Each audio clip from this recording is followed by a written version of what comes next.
पहले तो ये बताइए पेपर कैसा हुआ। हाँ, क्या था?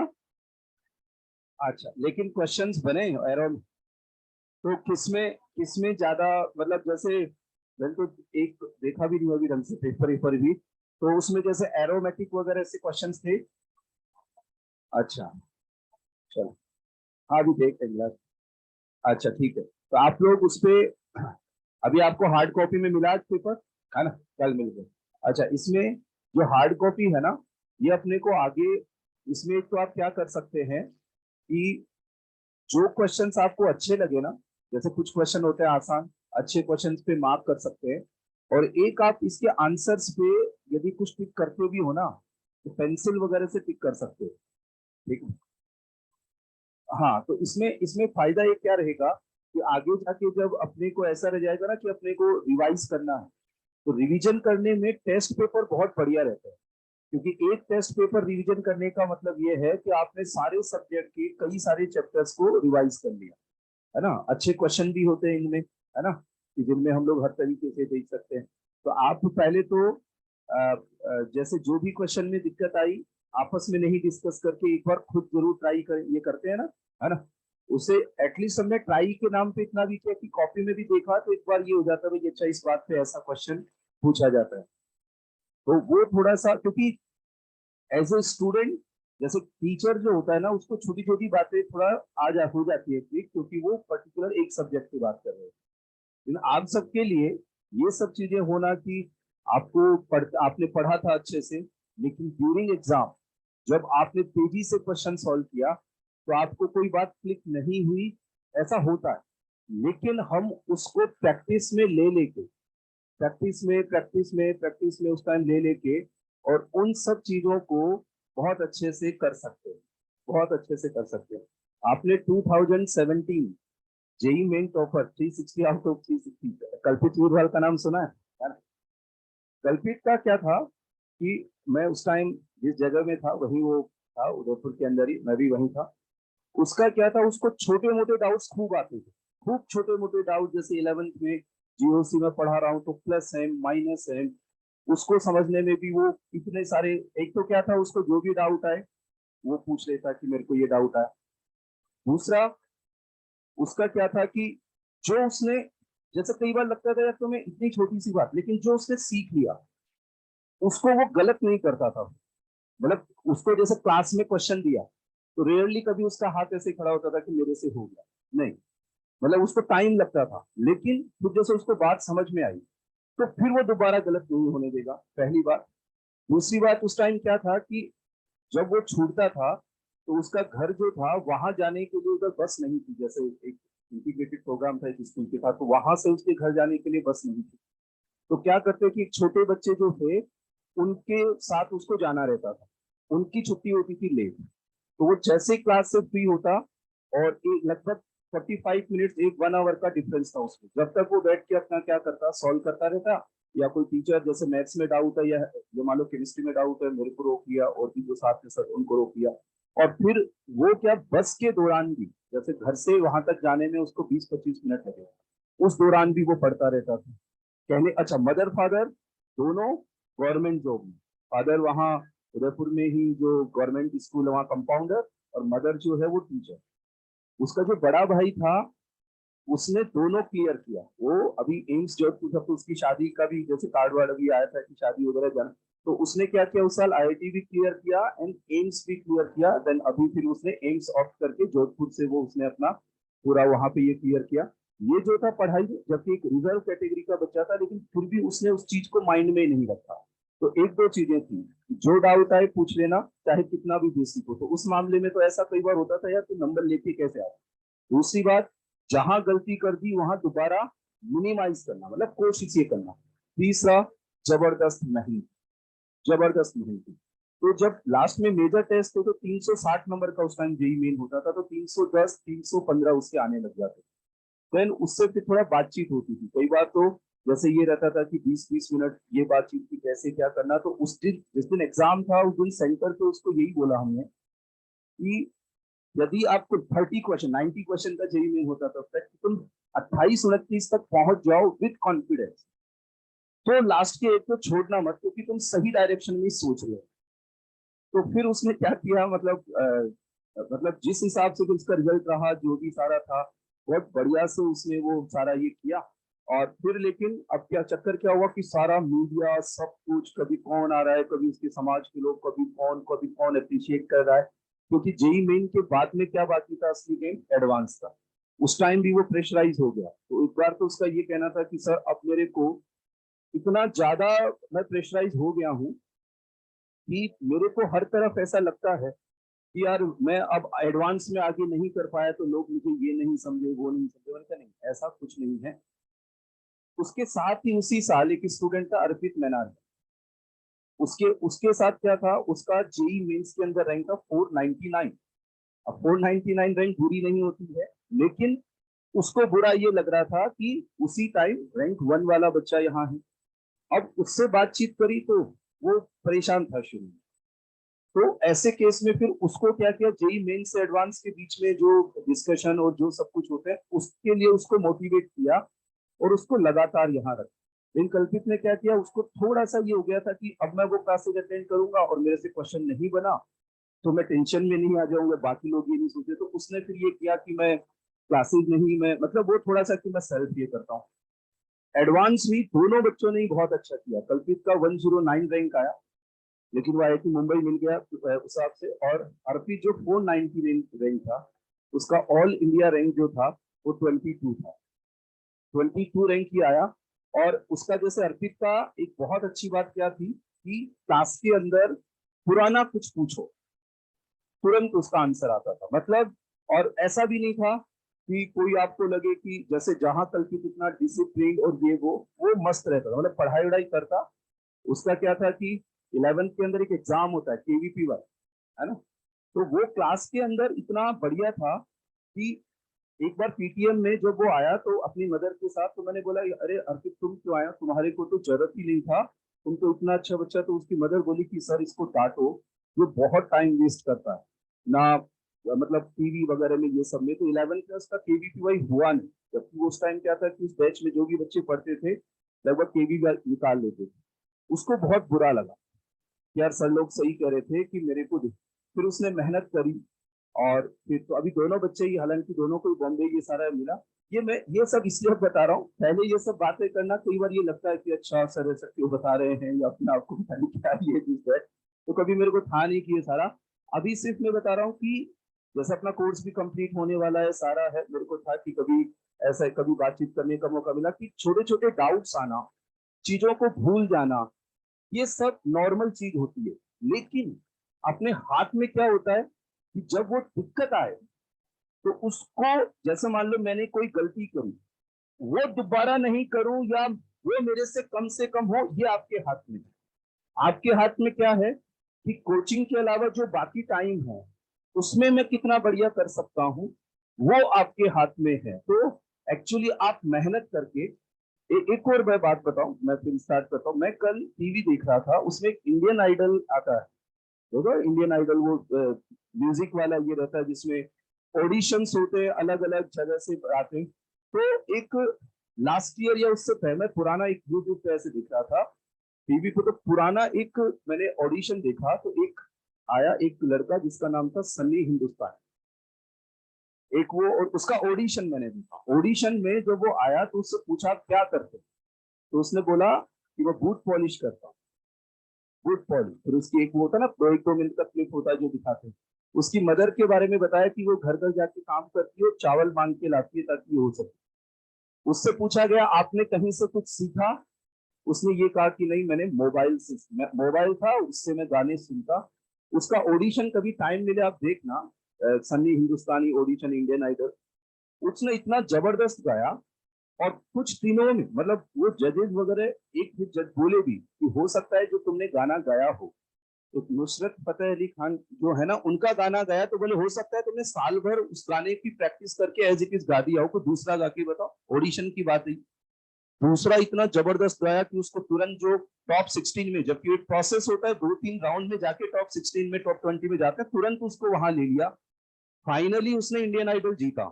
आप सोचिए उसका घर दिखाया, एक मतलब वो कच्चा घर, उसके फादर की भी डेथ हो गई थी, तो वो एक घर ऐसा था जिसमें छत भी नहीं थी, मदर काम खुद बोर्ड पॉलिश करता, ये सारा। उसने अपनी लाइफ कहाँ से कहाँ चेंज करी मेहनत के दम पे। और सोर्स क्या था, एक मतलब एक होता है ना विश्वास, जैसे एक होता है कि अपन जहां पढ़ रहे हैं, जो टीचर्स हम पढ़ा रहे हैं, जो कंटेंट हमारे पास है, उस पर विश्वास होना। जैसा आप पुराना अपन जैसे कई कहानी एकलव्य वगैरह की कहानी आप सुनते हैं कि उसने क्यों सीख लिया उसका, क्योंकि एक ठीक है मेरे गुरु जो है मेरे को डायरेक्ट नहीं सिखा पा रहे हैं कि उनके कुछ रेस्ट्रिक्शन होंगे कि वो राजकुमारों को शिक्षा देते हैं, लेकिन उनमें विश्वास था। तो एक प्रतीकात्मक कि भाई हाँ ये मेरे गुरु हैं, देन प्रैक्टिस किया। तो वो मोबाइल से इतना जबरदस्त, मैंने उसके फिर क्या किया रात को, एक तो गाने सुने, तो इतना जबरदस्त। तो ये सब बातें जो होती है ना कि हम किस परिस्थिति में है, परिस्थिति आप अपने लिए कई बार क्या होता है, छोटी छोटी दिक्कतें, और उनको हम सामने पहाड़ जैसा खड़ा कर देते। अरे ये हो गया, मैं कैसे पढ़ूं, आज ये हो गया। जैसे कई बार होता है ना कि जैसे किसी से कोई बातचीत, आज तो मेरा दिमाग ही खराब है, मैं पढ़ूंगा नहीं। अरे यार ये तो कभी भी कर लो, है ना, किसी भी बात पे कर लो, आज मन नहीं लग रहा है, या मैं तो पढ़ता हूँ मैं भूल जाता हूँ। तो यार ऐसा मतलब तुम पढ़ते जाओ याद होते जाए, तो ये थोड़ी मैं कि मैं क्वेश्चन करता हूँ लेकिन होते नहीं है। तो ये सब तो दिक्कतें ऐसे होती ना। तो मैं सिर्फ ये कह रहा हूँ कि अभी आगे हो सकता है कि अपनों को या मेरे को आप सबसे, आप सबको इस तरह का एड्रेस करने का मौका हमेशा नहीं मिले, लेकिन अभी जितने दिन मेरी क्लास है उसमें 2-4 दिन कभी भी मुझे 2-4 मिनट मिलते हैं, तो उससे आप थोड़ा सा यही सीख के जाओ कि अभी जो आपका बचा हुआ टाइम है उसमें आप मेहनत करके, जो परिस्थितियां होती है ना, परिस्थितियां भाविक, जो मैं जब वहां था तब पहला एक वो था, उसमें 12th के अंदर उसने 11th 12th एक पूरा कोर्स करवाते थे हम उस टाइम, क्योंकि 11th के लिए वो बाहर कहीं से इतना पढ़ा नहीं था। तो उस टाइम उसका 800 700 800 के आसपास रैंक आया। आईआईटी बॉम्बे में केमिकल मिल गया था उस टाइम उसको, और पहले की बात 2010, 2008 से 2008 से मैं पढ़ा रहा हूँ, है ना, बहुत टाइम हो गया मेरे को पढ़ाते पढ़ाते। तो उस टाइम क्या था कि उसने बताया, जब गुथी फंक्शन था तो उसने बताया कि मेरे को रूम शेयर करना पड़ता था मेरे दादाजी के साथ, और मेरे दादाजी को प्रॉब्लम ये थी कि उनको 10 बजे 9 बजे उनके सोने का आदत था, फिर लाइट वाइट रूम में नहीं। तो फिर उसने बताया कि कैसे मैंने उस सिचुएशन को हैंडल किया, घर में इतनी जगह थी नहीं। तो परिस्थितियां जो होती ना, आप सब या हम सब अभी बात करें यहाँ, तो हमें यहाँ बहुत अच्छी परिस्थितियां मिली हुई है।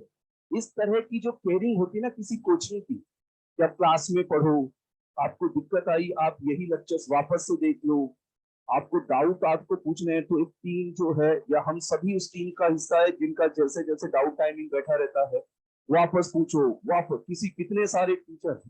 ये केयरिंग अल्टीमेट केयरिंग होती है। ये हमें जब तक उसका इंपॉर्टेंस पता नहीं चलता, कई बार होता है ना कि बहुत आसानी से सुख सुविधाएं मिल रही है तो उसका इम्पोर्ट ऐसे होता है कि सब जगह ऐसे ही होता होगा, नहीं, ऐसा नहीं है। अब उसका फायदा आप कितना उठा पाते हैं वो डिपेंड करता है आप पे, कि आप जैसे मान लो आपको कहीं पे डाउट आ रहा है, कहीं दिक्कत आ रही है, और आप डाउट पे नहीं जाते, मतलब आप उस चीज का फायदा नहीं उठा रहे। और एक है कि किसी को दिक्कत आई, उसने, अब ऐसा नहीं होता है कि मैं तो पर्टिकुलर से ही डाउट पूछूं कि आप मेरे से ऑर्गेनिक पढ़ रहे हैं, आप किन्हीं और से आपको डाउट पूछते हैं, तो कई बार ऐसे हो सकता है। और मैं तो इसमें को अप्रिशिएट भी करता हूँ, यार ये चीज हमें तो ऐसे बताई थी लेकिन यार इन सर ने बहुत अच्छा बताया।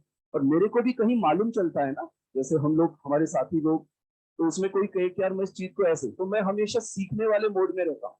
जैसे एक तो मैं, मेरे को जब भी टाइम मिलता है मैं थोड़ा बुक्स वगैरह देखता हूँ, ये देखता हूँ कि अच्छा इस चीज को यार और कैसे बता सकते हैं। तो मैंने खुद ने जो आपको जैसे हम डिलीवर करते हैं वैसा बुक्स में नहीं होता, हम क्या करते हैं उनको सिंप्लीफाई करने की कोशिश करते हैं।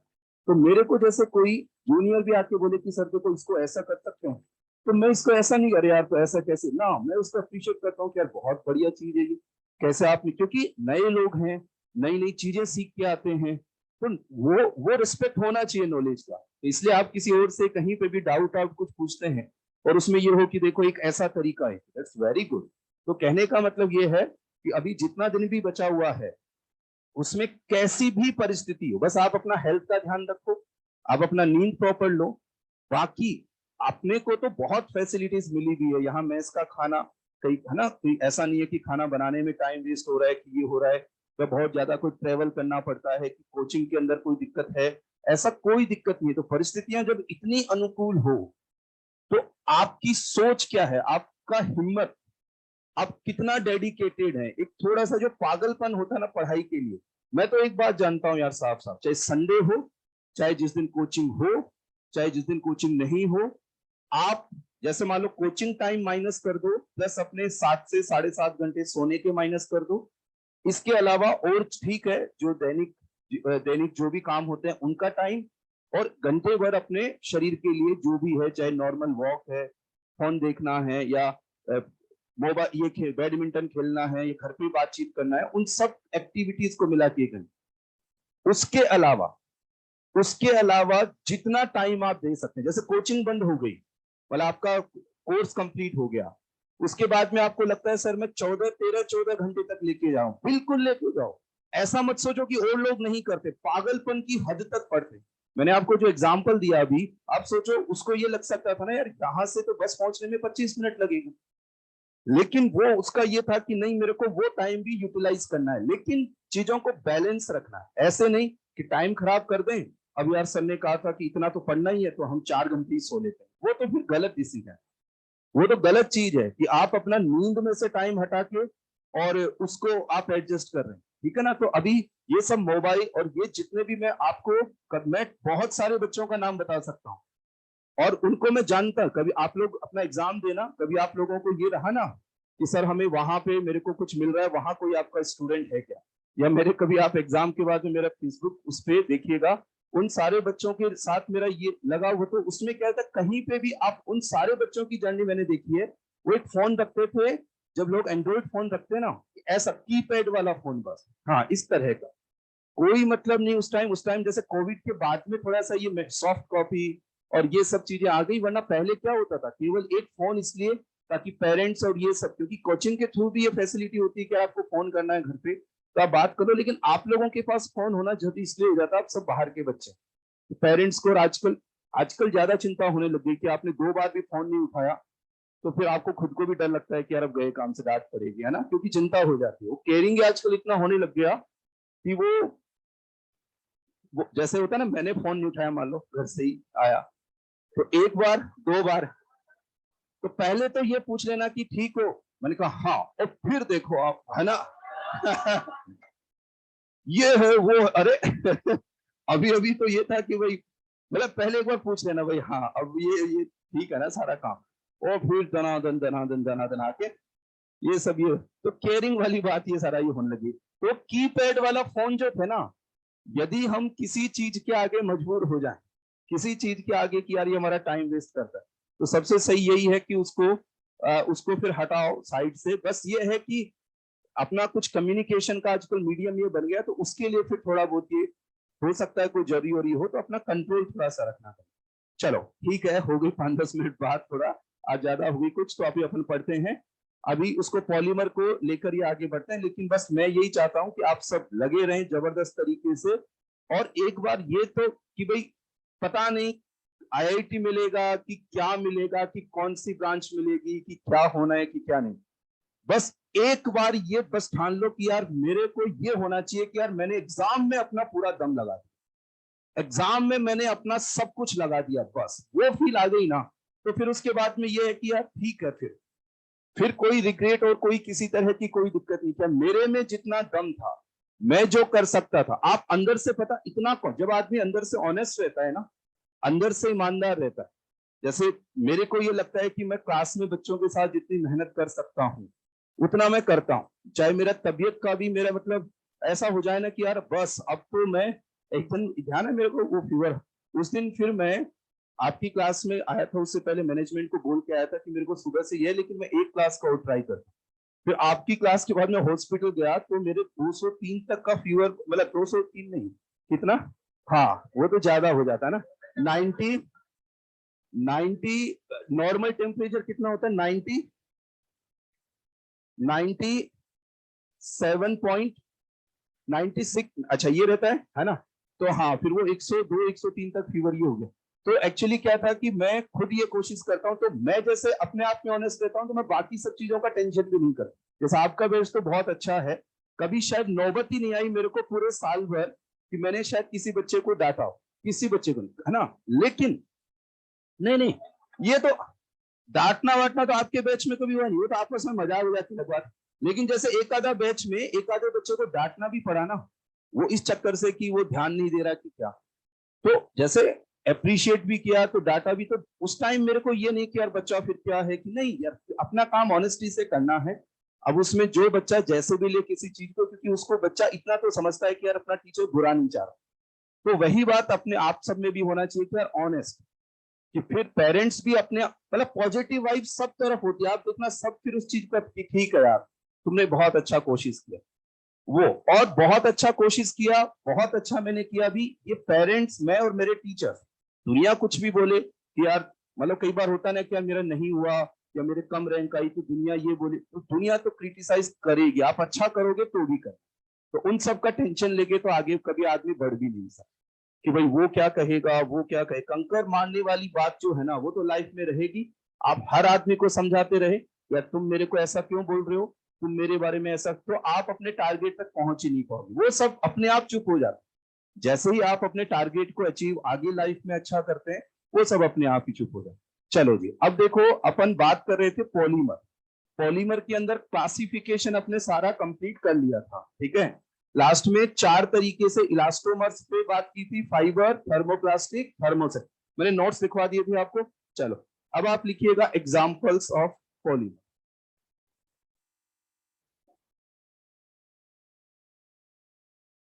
एग्जाम्पल्स ऑफ पॉलीमर, तो पॉलीमर के एग्जाम्पल्स के अंदर आप सबसे पहला एग्जाम्पल लिखिएगा। देखो कुछ तो पुराने एग्जाम्पल ही है, फिर उनको थोड़ा रिलेट करते चलते हैं अपन, तो इनको तुरंत आप लिखने की, इथीन के एन मॉलिक्यूल्स हमने लिया और यहाँ पे एक स्ट्रक्चर इस तरह से बनाइए, तो ये यहाँ बन गया पोली इथीन, ये हम जानते हैं। अब ये बताओ ये होमोपॉलीमर है कि कोपॉलीमर, होमो, एडिशन और कंडेंसेशन, एडिशन पॉलीमर है ना, ऐसे बेसिक हम लोग बात कर सकते हैं। अच्छा फिर हम लोग ये भी देख चुके हैं, इसका नेम बताओ, यहाँ Cl लगा दूं मैं, हाँ ये तो विनाइल क्लोराइड हो गया, और इसका पॉलीमर जो होगा वो क्या हो जाएगा, पीवीसी, बिल्कुल, यहाँ Cl लगाइएगा, इधर आपने ये किया, यहाँ N, और ये हो गया पॉलीविनाइल क्लोराइड, पीवीसी। अच्छा फिर देखो यहाँ CH2, यहाँ CH, यहाँ CN। अब हमने एक दिन कॉमन नेम पढ़े थे, उनको थोड़ा सा रिकॉल करते हैं। देखो इसमें टोटल कार्बन है 3 और डबल बॉन्ड है 2 नंबर पे, तो इसके लिए एक कॉमन टर्म क्या काम में ली थी, देखो दो बातें पढ़ी थी, 4 कार्बन एक डबल बॉन्ड, 3 कार्बन एक डबल बॉन्ड, 3 कार्बन एक डबल बॉन्ड के लिए क्या था बताओ, एक्राइल, क्या था बताओ, एक्राइल, और सीएन जो था उसके लिए सफिक्स देखा था ओ नाइट्राइल, ठीक है, वो एक बार रिकॉल करिएगा उन सबको। तो इसका नेम जो हो जाएगा ना यार, ये हो जाएगा एक्राइलो नाइट्राइल, ये हो जाएगा एक्राइलो नाइट्राइल। तो ऐसे केस में एक्राइलो नाइट्राइल है, समझ में आया, ये एक्राइलो नाइट्राइल है ना, तो इसका जो पॉलीमर है वो यहाँ CH2, अब जैसे मैंने उस टाइम नहीं पढ़ाया होता ना, तो मैं इस टाइम फिर अभी पॉलीमर के अंदर वो सब बता देता हूँ, तो ये यहाँ हो जाएगा पोली एक्राइलो नाइट्राइल, पोली एक्राइलो नाइट्राइल, इस तरह से।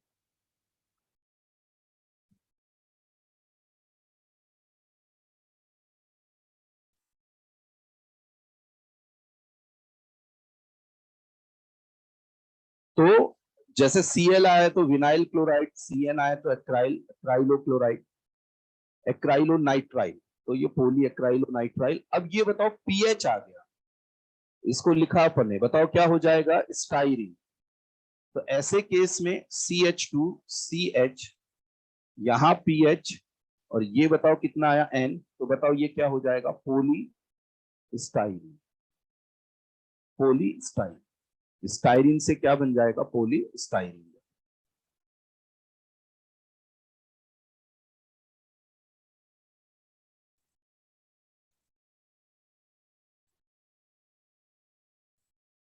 देखिए यहाँ O C double bond O CH।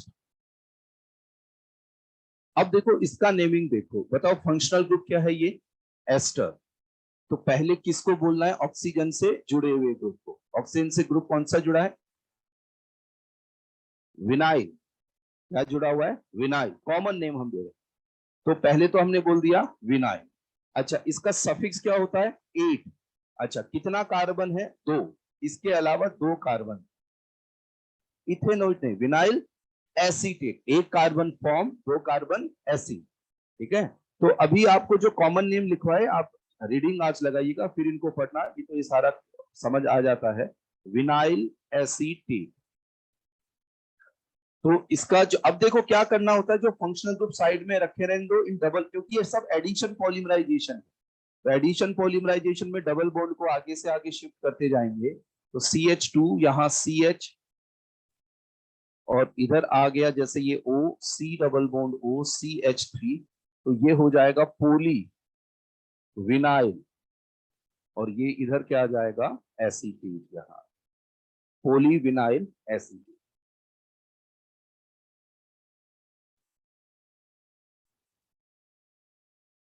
इस तरह से ये विनाइल एसीटेट से क्या हो जाएगा? पोली विनाइल एसीटेट, है ना। और देखिएगा CF2 डबल बॉन्ड CF3, ये हो जाता है टेट्रा क्लोरो इथीन। और इसमें क्या होगा कि पॉलीमर बनाएंगे तो CF2 और यहाँ N, इसका नेम हो जाता है टेफ्लॉन। तो ये एक AIEEE में एक बार क्वेश्चन पूछा हुआ है कि फ्लोरीन कंटेनिंग पॉलीमर कौन सा है, तो टेफ्लॉन यहाँ हो जाता है। तो हम डबल बॉन्ड पे क्या कर रहे हैं, ये सब ग्रुप्स लगा के, डबल बॉन्ड पे ये सारे ग्रुप्स लगा के इनको हम लोग पढ़ रहे हैं। तो अब आगे देखते हैं, ये 7th वाला, 6 तक आप लिखो, 7th वाला भी लिखिएगा नहीं, एक बार इसको समझते हैं फिर आप लिखिए।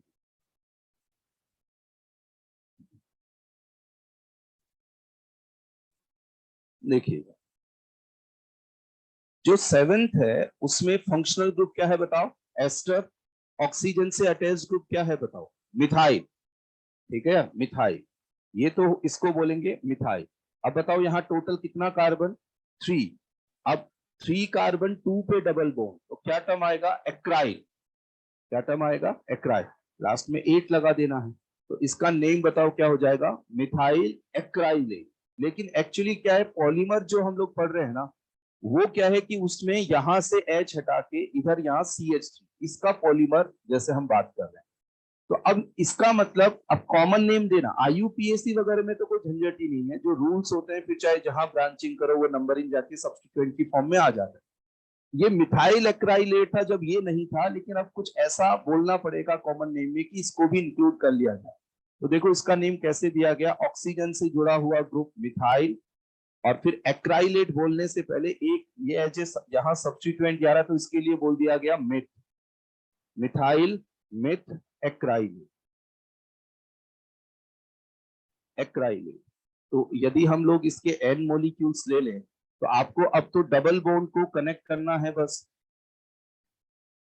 यहां आ गया CH3, C double bond O, OCH3, तो ये हो जाएगा पोली मिथाइल मिथ एक्राइलेट,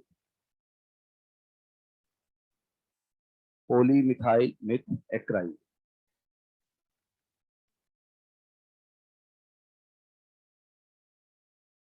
यहाँ इस तरह, तो सिंपल है थोड़े से क्योंकि ऐसा नहीं होता है कि हर कोई केमिकल ही पॉलीमराइज हो सकता हो। इनके पॉलीमराइज होने के लिए कुछ कैटलिस्ट की जरूरत पड़ सकती है, कुछ प्रैक्टिकल कंडीशंस की जरूरत पड़ सकती है, लेकिन अपने को 12th लेवल पे जितनी जानकारी होनी चाहिए उस हिसाब से बस ये है कि आपने वो पॉलीमर कैसे फॉर्म किया। और कुछ पॉपुलर, जैसे मैंने एक आधा कोई पॉपुलर कैटलिस्ट है, जैसे जिग्लनाटा कैटलिस्ट की बात की थी, या मैंने हाइड्रोकार्बन्स में जैसे आपको एसिटाइलिन से बेंजीन बनाना है तो रेड हॉट आयरन ट्यूब। तो हम लोग थोड़ा सा एनसीईआरटी को 12th लेवल के सिलेबस को देखते हुए उनको, बाकी तो ये इंडस्ट्रियल प्रोसेस होते हैं, इनमें कई सारे टेक्निकल एस्पेक्ट हो सकते हैं कि ऐसा करो फिर ये, तो अपने को कि monomer unit then polymer unit. अब आप यहाँ पे लिखिएगा पोली एमाइड। पॉलीएमाइड का मतलब इस तरह के पॉलीमर जिसमें बहुत सारी एमाइड लिंकेज है। बहुत सारी एमाइड लिंकेज। तो इसके अंदर कुछ एग्जांपल्स देखते हैं। तो पहला इसमें हो जाएगा नाइलॉन 6। नाइलॉन 6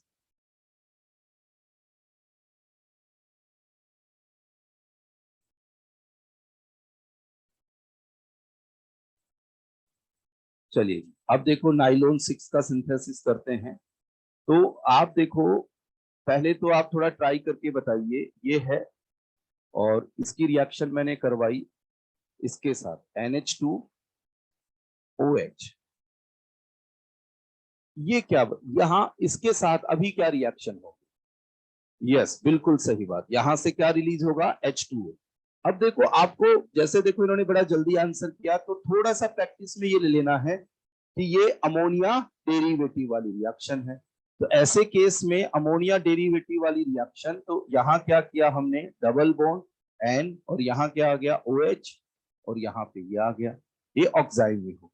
ठीक है, अब ये बताओ कि यहाँ पे यदि H2SO4 मिला के थोड़ा हीट कर दे तो क्या होगा? इसमें कौन सी रिएक्शन? बेकमैन्स रीअरेंजमेंट, बिल्कुल सही बात। चलिए अब इसका प्रोडक्ट क्या बने? बेकमैन्स रीअरेंजमेंट, तो इसका प्रोडक्ट जो है, बताओ प्रोडक्ट में क्या फंक्शनल ग्रुप आना चाहिए?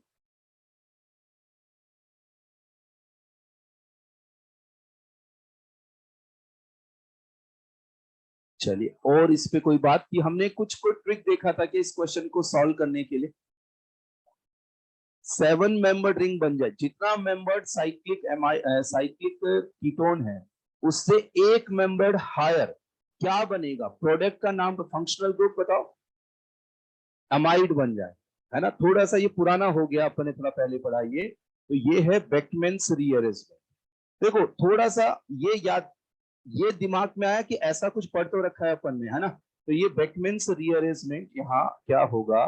बेकमैन्स रीअरेंजमेंट में यहाँ पे जब ये 6 मेंबर्ड रिंग है तो ये 7 मेंबर्ड रिंग साइक्लिक एमाइड। लेकिन ये आने क्लिक होने लगेगा, थोड़ा रिवीजन इनको चाहिए इनका। तो आगे जो भी, एक तो जो भी आपके टेस्ट यहाँ डिजाइन हो, कोशिश करिएगा कि आप सारे के सारे टेस्ट, क्यों? क्योंकि उस टेस्ट की तैयारी के चक्कर में अपनी स्पीड बनेगी तो हम ज्यादा से ज्यादा रिवाइज करेंगे, ज्यादा तेजी से रिवाइज करेंगे।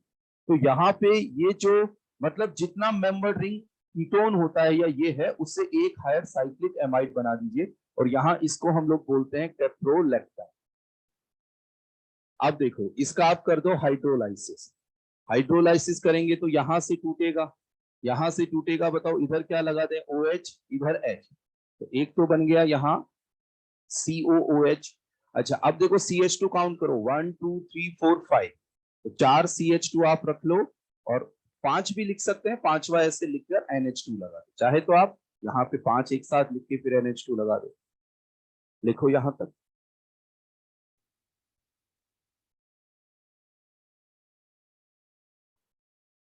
सबसे पहली जो रिएक्शन थी वो अमोनिया डेरिवेटिव वाली रिएक्शन थी। फिर यहाँ H2SO4 के साथ रिएक्शन करवाया,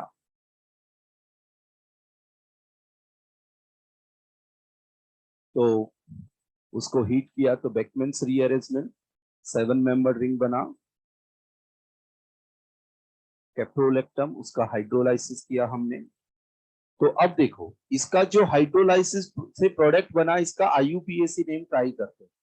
तो बताओ, ये बताओ प्रायोरिटी टेबल में ऊपर कौन होता है? CO है। तो ये हो गया सब्स्टिट्यूएंट। इसके रिस्पेक्ट में इसकी पोजीशन देखो यार, कौन से नंबर पे आया? 6 नंबर। तो इसका प्रीफिक्स जो होता है वो होता है अमीनो। तो 6 अमीनो, और ये क्या हो जाएगा? हेक्सेनोइक एसिड। ठीक है, कोई दिक्कत नहीं, वो सब एक बार रीडिंग रीडिंग लगाएंगे। IUPAC वगैरह की इन सब का मैं ये नहीं कह रहा। एक्चुअली पता है अभी हम नाइलॉन 6 पे नहीं गए हैं। ये जो होता है ना, ये 6 अमीनो हेक्सेनोइक एसिड, ये होता है इसका मोनोमर। तो हमने अभी तक बस ये पढ़ा, ये मोनोमर तक पहुंचोगे कैसे आप, यदि मान लो ऐसा कोई रिएक्शन दे दे। अब यहाँ पे हम एरो पे लिखेंगे कि यदि इसका पॉलीमराइजेशन किया जाए, तो ऐसे केस में देखो ये बहुत सारे मोलिक्यूल्स हैं। तो COOH, ये जैसे ये इधर लिखा है, तो बताओ कौन सी लिंकेज बनेगी? एमाइड। तो बताओ ये तो क्या प्रोवाइड करेगा? H, ये क्या प्रोवाइड करेगा? OH। तो आप इस एक मॉलिक्यूल को रख के भी आगे एरो मतलब फ्री वैलेंसी लगा के एन लगा सकते हो, ऐसे दो भी लिख सकते हो। तो आप दो लिख दो ताकि एक एमाइड लिंकेज भी रिप्रेजेंट हो जाए। C double bond O CH2 और यहां मैंने लिख दिया पूरा 5 NH C double bond O और फिर यहाँ CH2 यहाँ 5 और ये NH। मतलब इसकी दो यूनिट्स को मैंने, अब 2 3 4 कितनी भी लिखकर बाहर एन लगा सकते हो। तो अब जो ये प्रोडक्ट बनेगा इसको हम लोग बोलते हैं नाइलॉन 6। बताओ रिएक्टेंट जो है उसका जो मोनोमर है उसके उसमें इस मोनोमर की एक यूनिट में कितने कार्बन एटम्स है? 6। समझ रहे? देखो 4 5 6, तो इसका नाम क्या है? नाइलॉन 6। नाइलॉन 6 होमोपॉलीमर है या कोपॉलीमर? होमोपॉलीमर ये होगा क्योंकि एक ही तरह की। नाइलॉन 6 वो क्या था बताओ? कोपॉलीमर। होमोपॉलीमर इसलिए क्योंकि यहाँ एक ही तरह की यूनिट्स। अच्छा ये मतलब ये वाला स्टेप ही तो पॉलीमराइजेशन वाला है। एडिशन और कंडेंसेशन किस तरह का इसमें हो रहा है? कंडेंसेशन यहाँ पे हो रहा है, वाटर मॉलिक्यूल रिलीज होके और फिर यहाँ एमाइड लिंकेज। जब बहुत सारी एमाइड लिंकेज हो तो उसको पॉलीएमाइड बोलते हैं। और अभी हम पॉलीएमाइड का ही एग्जाम्पल ये पढ़ रहे हैं। तो हमने पढ़ा नाइलॉन 6, इसको आप लिख लो। और उसके बाद में सेकंड जब हम हेडिंग डालेंगे नाइलॉन 6 इसके बारे में नहीं लिखेंगे क्योंकि ये हम पढ़ चुके।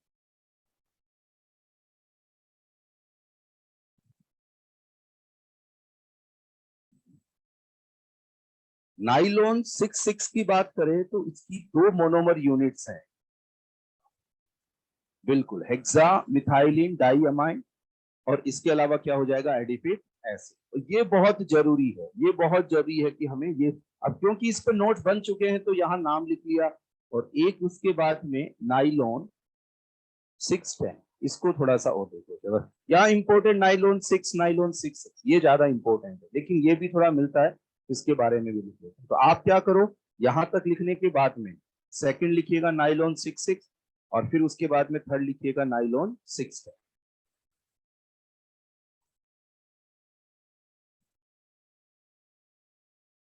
नाइलॉन 610 के बारे में देखो यहां लिखते हैं, एक तो आपको वही लेना है NH2 CH2 और ये NH2।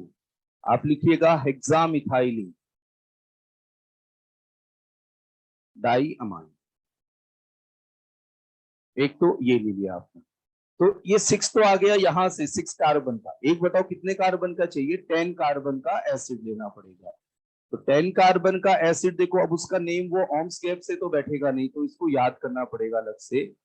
ये 10 कार्बन, इसका नेम होता है सिबेसिक एसिड। ये ये नाइलॉन 610 के हिसाब से थोड़ा सा याद रख लीजिएगा, 10 कार्बन का एसिड ये हो गया बस। अब तो बताओ क्या बना देना है? पोली, हाँ पोली, इसका पॉलीमराइजेशन कर देना है। तो इसमें अमाइड लिंकेज बना दीजिए, बहुत सारी तो बन जाएगा ये।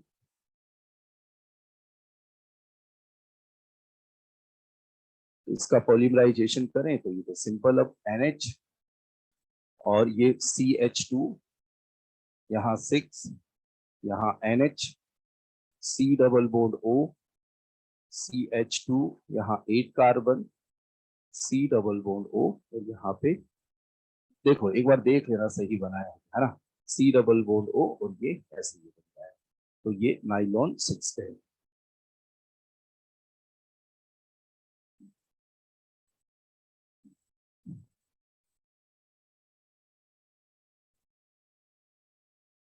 ठीक है, तो एग्जाम्पल ऑफ पॉलीमर्स में हम डिफरेंट एग्जाम्पल्स लिख रहे हैं, जिसमें ये हो गया नाइलॉन, नाइलॉन से मतलब पॉलीएमाइड वाली बात यहाँ पे कंप्लीट होगी।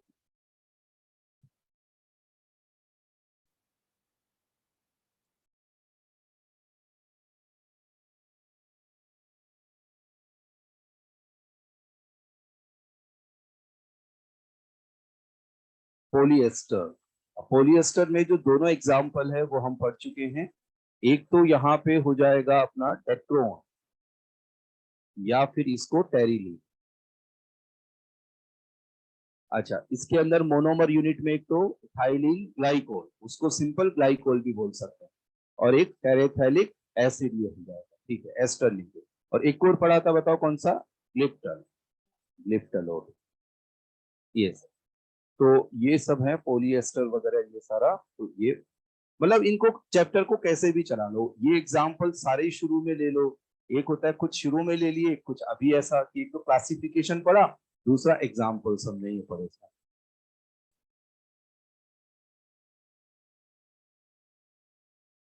आप देखना, मैं इसको कंप्लीट जैसे हो जाएगा, तो आप एक बार एनसीईआरटी पढ़ोगे तो आपको बिल्कुल एनसीईआरटी की एक एक बात समझ आएगी, और आपको खुद को लगेगा कि 90% काम हम कॉपी में कर चुके हैं। तो उसके बाद में फिर थोड़ा सा यूजेस, या फिर जब हम लोग जेई मेन के क्वेश्चन करें ना, तो उसमें भी हमारे से कुछ क्वेश्चन या कुछ मटेरियल वैसे तैयार होता है कि अच्छा, अच्छा ये एनसीईआरटी में ये लिखा, उस टाइम भी गौर पड़ता है, तो उसको हम ऐड करते हैं, कोई एक्स्ट्रा कोई बात ऐसी। अब हम लिखेंगे रबर। देखो, इसमें क्या रहता है, रबर के अंदर एक तो होता है नेचुरल रबर, और एक होता है सिंथेटिक। सिंथेटिक जो लैब के अंदर सिंथेसाइज करेंगे, और नेचुरल जो प्लांट से मिलता है। प्लांट जैसे कुछ स्पेसिफिक प्लांट होते हैं, उनकी जो बार्क होती है ना, उससे लेटेक्स निकलता है ना, और उससे हम लोग यहाँ सिंथेसाइज करते हैं, तो वो जो प्लांट से मिलता है वो रबर। ये तो अब ये कह रहे थे, रबर के अंदर क्या होता है, इलास्टिक प्रॉपर्टी होती है, इसलिए इनको इलास्टोमर्स भी बोलते हैं। तो इसमें आप सबसे पहला लिखिएगा नेचुरल रबर।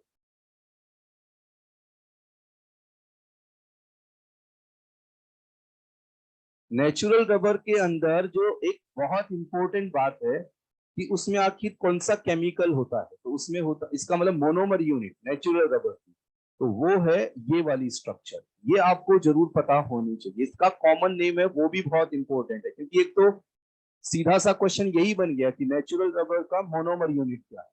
तो ये इसका जो कॉमन नेम है वो है आइसोप्रीन। आइसोप्रीन। तो आइसोप्री, जैसे आईयूपीएस इसका बहुत आसान, लेकिन वो पूछेंगे नहीं, ये ऑप्शन में ये सब जो, क्योंकि कॉमन नेम से जो चीजें पॉपुलर है उसी फॉर्म में बातें की जाती। अब एक तो आइसोप्रीन, मोनोमर, मोनोमर यूनिट, ये आइसोप्रीन यूनिट्स आपस में कनेक्ट होती है। तो वो कनेक्ट कैसे होती है उसको देखते हैं। तो देखो, मैं इस कार्बन को, ये जो कार्बन है, इसको मैं अभी एक बार यहाँ रिप्रेजेंट कर, देखो ये कार्बन, इस पे गौर करिएगा। जैसे ये हो गया ये कार्बन, बताओ इस पे एक तो क्या लगा हुआ है, CH, और एक बताओ क्या लगा हुआ है, डबल बॉन्ड CH2। समझ में आया आपको ये, है ना? अरे बोलो यार, समझ आया? देखो ये कार्बन जो है ना, इसकी बात, फिर सिंगल बॉन्ड के साथ क्या लिखा है बताओ, CH। तो आप देखो ये सिंगल बॉन्ड, यहाँ क्या लगा है, CH, और बताओ ये क्या हो गया, CH। ठीक बात। अब देखिए फिर से अगला स्ट्रक्चर लिखते हैं, CH3, CH2, यहाँ सिंगल बॉन्ड, यहाँ H, डबल बॉन्ड CH। तो अब क्या होता है, देखो ऐसे बहुत सारे मॉलिक्यूल्स है, तो ये आपस में कंबाइन कैसे होंगे? जैसे कहीं कोई लिंकेज, एमाइड या एस्टर लिंकेज तो बनेगी नहीं, तो बताओ एडिशन पॉलीमराइजेशन होगा या कंडेंसेशन? एडिशन। तो इसमें क्या होगा, देखो ये डबल बॉन्ड इधर शिफ्ट, ये डबल बॉन्ड इधर शिफ्ट, ये इधर शिफ्ट, ये यहां से यहाँ पे ये शिफ्ट। तो ऐसे, और अब देखो इधर कोई होगा तो यहाँ शिफ्टिंग हो रही होगी। तो ऐसे बहुत सारे मॉलिक्यूल जब आपस में कंबाइन होंगे, तो CH3, इधर क्या आ गया, CH2, और इधर हमने फ्री वैलेंसी लगा दी, है ना? और बताओ यहाँ पे अब क्या आ जाएगा, डबल बॉन्ड, यहाँ H, यहाँ CH2, ये यहाँ CH2, ये यहाँ क्या आया बताओ, CH3। अच्छा, डबल बॉन्ड CH, यहाँ CH2, और ये आगे से आगे ऐसे जाता जाएगा, जो बहुत सारे ये N मॉलिक्यूल्स ऐसे मिलेंगे, यहाँ N। अब बनाइए देखिए, मतलब जो आइसोप्रीन की यूनिट्स हैं वो आपस में कनेक्ट होकर ऐसी लॉन्ग चेन स्ट्रक्चर बनाते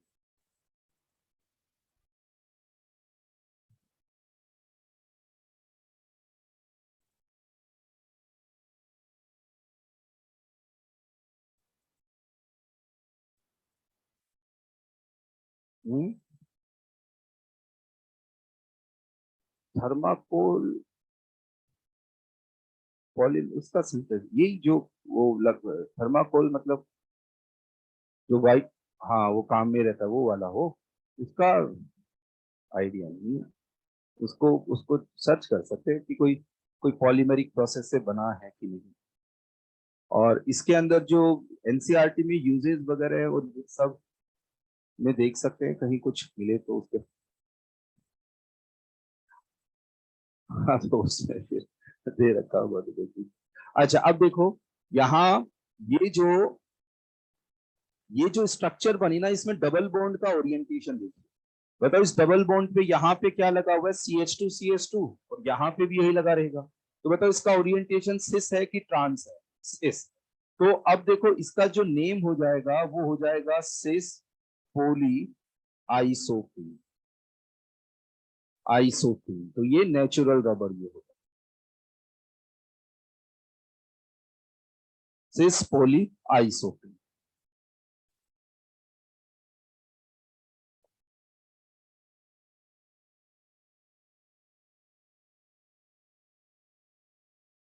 अब देखो मैं इस पे एक दो बातें बताता हूँ, फिर उस पे हम लोग थोड़ा सा जैसे अपनी बुक के हिसाब से कुछ नोट्स वगैरह ये सब बनाएंगे। देखो क्या होता है कि इसके अंदर जब ये मोनोमर यूनिट्स होती है ना, ये सिस फॉर्म में कनेक्ट हो तभी इलास्टिक प्रॉपर्टी आती है, यदि यही ट्रांस फॉर्म में हो तब नहीं। तो इसका रीजन एज सच थोड़ा सा ध्यान ही रखना पड़ता है। मतलब इसमें भाई जैसे ये क्योंकि हम लोग ऐसा कि सिस फॉर्म में होने पर ऐसा बॉन्ड में क्या हो गया, क्योंकि सिस एंड ट्रांस तो सिर्फ एक ओरिएंटेशन को बता रहा होता है। तो इसलिए थोड़ा ये ध्यान रखना पड़ेगा कि जो नेचुरल रबर जो इलास्टिक प्रॉपर्टी होती है वो तब आएंगी जब ये मोनोमर यूनिट सिस फॉर्म में कनेक्ट हो। यदि ये ट्रांस फॉर्म में कनेक्ट हो जाए तो एक डिफरेंट केमिकल बनता है जिसका नेम होता है गुटा पर्चा। और ये गुटा पर्चा जो होता है ना, ये केमिकल क्या होता है, यदि वाटर के कांटेक्ट में आ जाए ना तो हार्ड सब्सटेंस बन जाता है। तो ये जो डेंटिस्ट होते हैं ना, ये जैसे कैविटी वगैरह हो जाती है ना, तो एक वो व्हाइट सा पाउडर आप गौर करना कभी, और उसको क्या करते हैं पानी में मिक्स करते हैं, मसाला बोलते हैं जिसको कि ये फिल किया है, कैविटी में फिल ये किया है। तो वो गुटा पर्चा होता है। तो वो क्या होता है, पहले तो पाउडर फॉर्म में रहता है, पानी के कांटेक्ट में आएगा, शुरू में तो सॉफ्ट रहेगा, जैसे फिल किया उसको और फिर उसके बाद में बिल्कुल हार्ड सब्सटेंस की फॉर्म में ये कन्वर्ट ही हो जाता है। तो वो इलास्टिसिटी प्रॉपर्टी मतलब नेचुरल रबर के लिए किस फॉर्म में कनेक्ट होना चाहिए, सिस फॉर्म। ये मैं आपको लिखवाऊंगा अभी, एक दो बार और सुनूंगा। नेचुरल रबर जो रहता है उसमें उसको हम यूज में इतना नहीं ले सकते हैं, तो इस क्योंकि इसकी स्ट्रेंथ इतनी नहीं होती। तो मैंने जैसे पहले पिछली क्लास में बताया, तो इसमें क्या कुछ अमाउंट किसका मिला देते हैं, सल्फर का। अब सल्फर मिलाने से क्या होगा पहले सुनिए, फिर बाद में लिखेंगे अपन। कि जैसे देखो जो आइसोप्रीन की यूनिट है उसमें जैसे इस तरह की यूनिट होती है आइसोप्रीन की, जैसे ये होगी। तो अब क्या होगा, जैसे ये कार्बन, फिर यहाँ पे मैं ये डबल बॉन्ड हटा रहा हूं, क्यों, क्योंकि सल्फर कनेक्ट होके जैसे ये इधर से ये पहले तो पॉलीमेरिक चेन है, और पॉलीमेरिक चेन के अंदर क्या रहेगा कि डबल बॉन्ड जैसे यहां आ जाएगा बीच में। तो यहां जैसे क्या हुआ कि ये कार्बन CH, यहाँ ये CH2, तो इधर इसमें क्या होगा कि यहाँ सल्फर कनेक्ट हुआ, यहाँ कार्बन देखो ये CH2, इधर यहाँ आ गया CH3, ये CH, इधर ये सल्फर और ये CH2। मतलब जो पॉलीमेरिक चेन्स है ना, ये वाली पॉलीमेरिक चेन, ये बताओ इनके बीच में सल्फर आके क्रॉस लिंकिंग कर देगा और इससे इसकी स्ट्रेंथ डेवलप हो जाती है। मतलब सल्फर को मिला के थोड़ा हीट करते हैं तो इसमें एक तो टफनेस, मतलब ये हाँ ये मजबूत हो जाता है, मतलब इसको काम में ले सकते हैं हम लोग यहाँ, ठीक है। तो अपन एक काम करते हैं, कुछ पॉइंट्स यहाँ नोट करते हैं, वो बाद में बनाइएगा, थोड़ा सा एक दो पॉइंट्स लिखकर यहाँ बना। तो सबसे पहले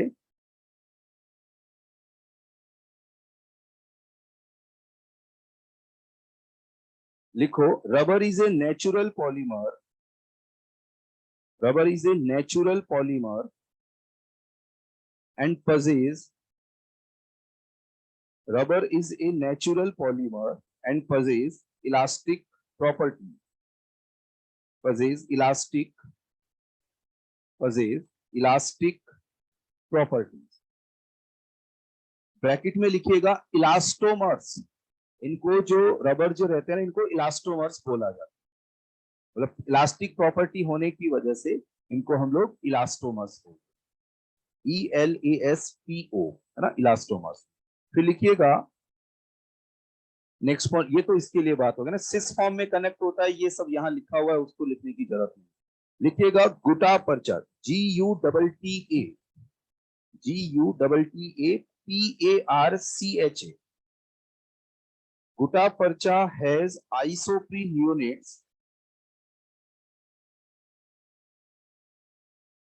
isoprene units in trans form.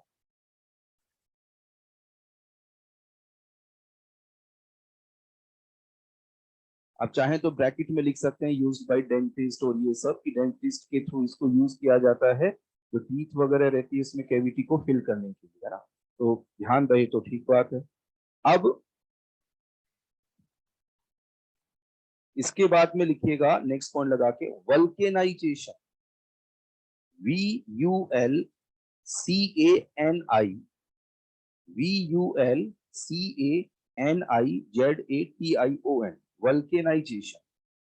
तो वल्केनाइजेशन के लिए पॉइंट लिखिएगा,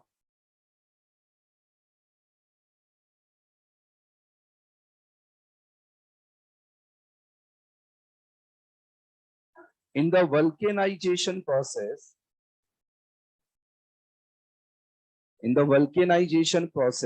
raw rubber, RAW, raw rubber is mixed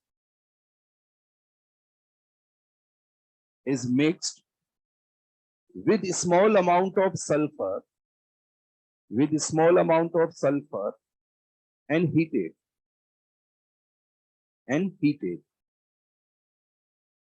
चलिए अब लिखिएगा नेक्स्ट लाइन से,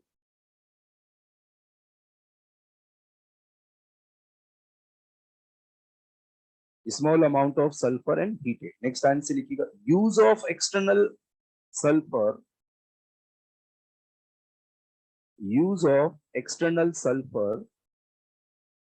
increases the cross linking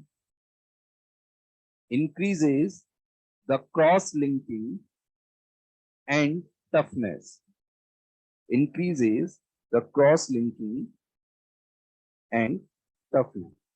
अब आप क्या करो, यहाँ पे आप ये बना लीजिए एक थोड़ा सा हिंट इस तरह से, ये क्रॉस लिंकिंग ऐसे हो जाती है जिससे इसकी टफनेस बढ़ जाए।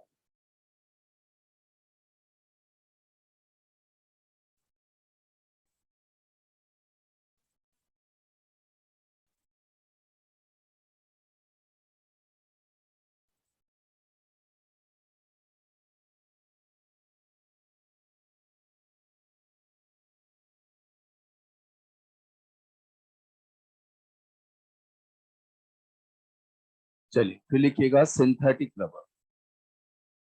अब ये तो था नेचुरल रबर। सिंथेटिक रबर में क्या होता है कि उसको लैब में सिंथेसाइज करते हैं, और उसकी स्ट्रेंथ ऑलरेडी वल्केनाइजेबल रबर की तरह होती है। मतलब इसमें इसकी स्ट्रेंथ ऐसी होती है कि इसकी जितनी लेंथ होती है ना, उससे डबल लेंथ तक इसको खींचा जा सकता है, इतनी स्ट्रेंथ वाला ये होता है। तो अब एक क्वेश्चन तो यहाँ पे एक सीधा सीधा ये बनेगा कि गिवन 4 ऑप्शंस में से सिंथेटिक रबर कौन सा है। तो एक तो नाम ध्यान रखिएगा जो भी सिंथेटिक रबर के हैं, फिर वो कैसे सिंथेसाइज होंगे उस पर बात करेंगे। तो यहाँ लिखो सबसे पहला यहाँ लिखिएगा नियोप्रीन।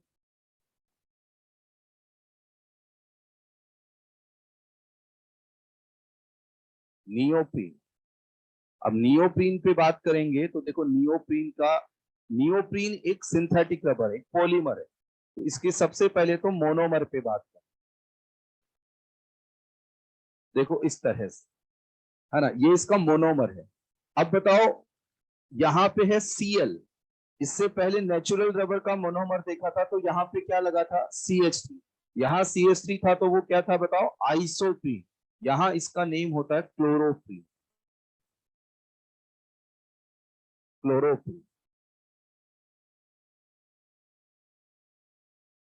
अब ये क्लोरोप्रीन जो है वो पॉलीमराइजेशन के थ्रू, यहाँ इसका अच्छा पॉलीमराइजेशन इसको शो करना है तो यहाँ देखो एरो पे मैं बार बार पॉलीमराइजेशन ये नहीं लिखा, बाकी अपने को समझ आ जाता है कि यहाँ इनका पॉलीमराइजेशन करवा रहे हैं।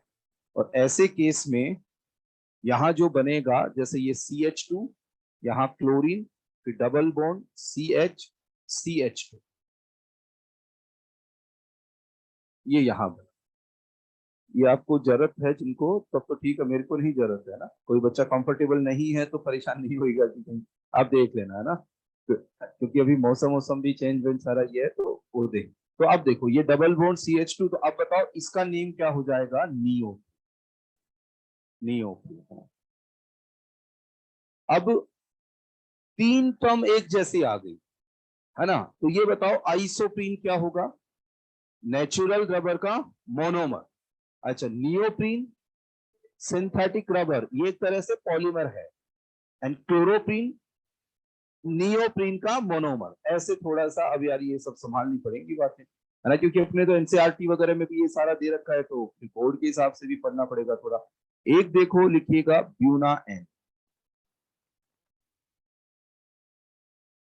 ब्यूना एन, ब्यूना एन एक सिंथेटिक रबर। इसमें क्या किया हमने, ब्यूटाडाइईन लिया, C H double bond CH2, और इसकी रिएक्शन करवाई इसके साथ। अब ये जो ये रहता है ना एन, यहां लगाओ एन, वो आप लगा लो, नहीं भी है तो कोई बात नहीं, अपने को समझ में आता ही है। इसका नेम लिखो, ये हो जाएगा 1,3-ब्यूटाडाइईन, और ये हो जाएगा एसीटोनाइट्राइल, एसीटोनाइट्राइल। अब बस कुछ नहीं करना आपको, डबल बॉन्ड को आगे से आगे शिफ्ट कर दीजिए। अब देखो ब्यूना एन के अंदर ये ब्यूना टर्म, ब्यूटा है ना, डाइईन, और एन फोर एसीटोनाइट्राइल, मतलब N four nitrile, buna N में, ताकि हमें ध्यान रहे थोड़ा सा, एन से नाइट्राइल यहाँ पे ध्यान रखिएगा।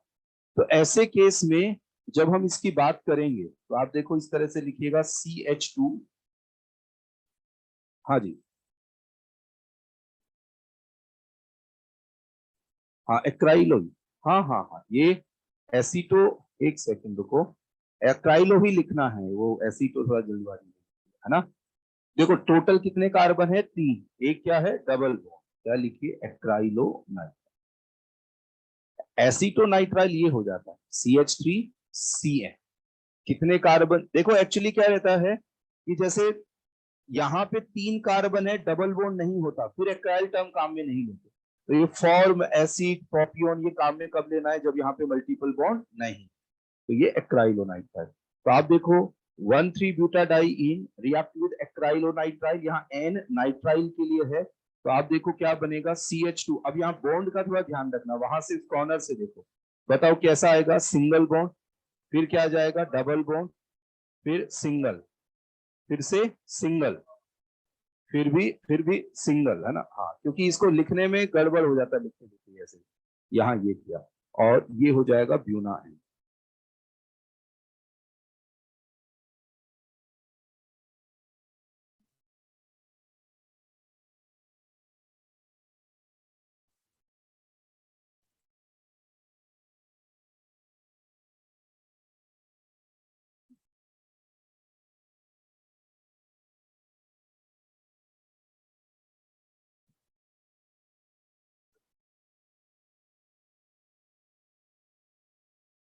लिखा आपने ब्यूना एन, लिखो एक बार,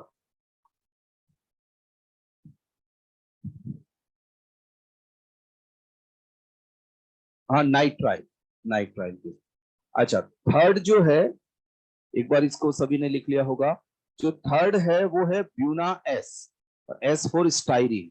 तो आप देखो मैं थर्ड को इसी में लिख रहा हूं, आप वहां अलग इसके बाद में लिखो।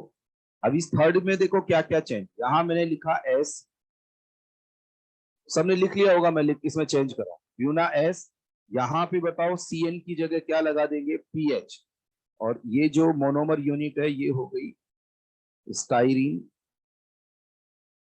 और यहाँ पे CN की जगह लगा दीजिएगा PH। देखिए जो भी चेंजेज हुए मैंने वो शो कर, ये थर्ड पे ये।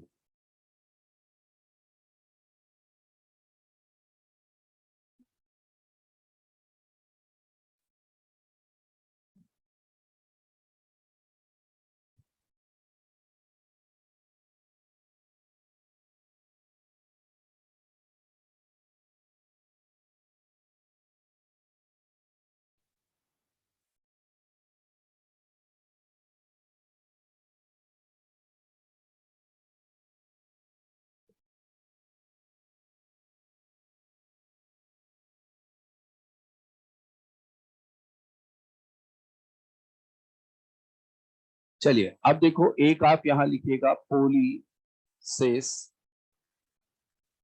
या ऐसे लिख लो, हाँ ऐसे फिर इसी फॉर्म में पोलीसिस ब्यूटाडाइईन,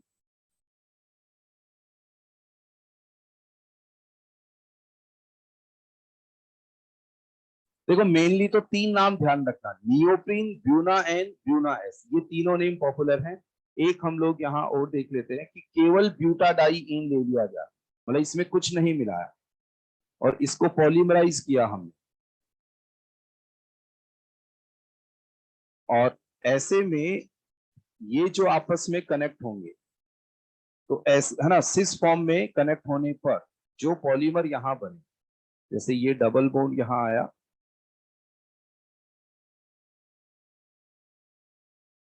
तो इसको भी हम लोग सिंथेटिक रबर यहाँ बोलते हैं, पॉलीसिस ब्यूटाडाइन।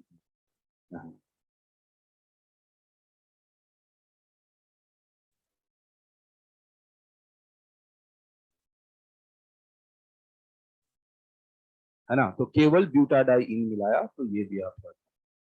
तो चलिए ये सारा सिंथेटिक रबर पे ये बात हुई, neoprene, buna N, buna S, और ये हो गया यहाँ पॉलीसिस ब्यूटाडाइन। अब ये बताओ कि हम जो नंबरिंग डाल रहे थे एग्जाम्पल्स में, तो रबर को कौन सा नंबर दिया था हमने, 10। अब इसके बाद में उससे अगले पे बात करते हैं।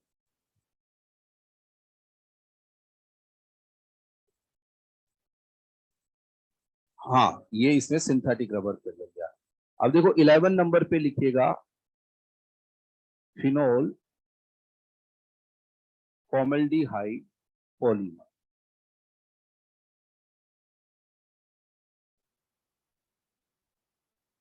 फिनोल फॉर्मल्डिहाइड पॉलीमर, ठीक है। फिनोल फॉर्मल्डिहाइड पॉलीमर जो है, उसमें बताओ क्या बनता है इससे, फिनोल फॉर्मल्डिहाइड पॉलीमराइजेशन से। देखो हमने एक रिएक्शन पढ़ी थी, लेडरर मैने से रिएक्शन, है ना, तो उसमें बताओ क्या था, फिनोल था, फॉर्मल्डिहाइड था। हाँ, उसका जो प्रोडक्ट बना, उसके पॉलीमराइजेशन से क्या बनेगा, बेकेलाइट। तो बेकेलाइट के लिए मोनोमर यूनिट क्या होगी बताओ, फिनोल एंड फॉर्मल्डिहाइड। चलिए, तो वो सबसे पहले तो जो रिएक्शन थी, वो रिएक्शन का प्रोडक्ट हम देखते हैं, फिनोल रिएक्ट विद फॉर्मल्डिहाइड। अब देखो यहाँ पे आप basic medium OH minus, OH minus ले सकते हैं, तो OH माइनस क्या करेगा, यहाँ फिनॉक्साइड में कन्वर्ट करेगा, फिर वो ऑर्थो पैरा डायरेक्टिंग होता है, नेगेटिव चार्ज। आप यहाँ एसिडिक मीडियम भी लेंगे तो भी रिएक्शन हो जाती है, क्योंकि H प्लस यहाँ अटैक करके इसके इलेक्ट्रोफिलिक कैरेक्टर बढ़ा दे। तो बेस तो क्या करेगा, O माइनस में कन्वर्ट करेगा, तो इसमें इलेक्ट्रॉन डेंसिटी बढ़ेगी।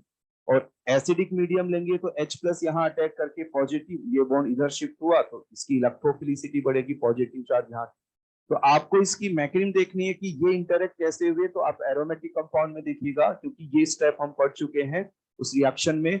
यहाँ पे प्रोडक्ट देखो, प्रोडक्ट देखो, एक तो क्या हो सकता है कि OH के रिस्पेक्ट में ऑर्थो पोजीशन पे क्या जाए, CH2OH, एक कहाँ आ जाए, पैरा पोजीशन पे, और जो प्रोडक्ट बना उसमें आके फर्दर रिएक्शन कराई जाए।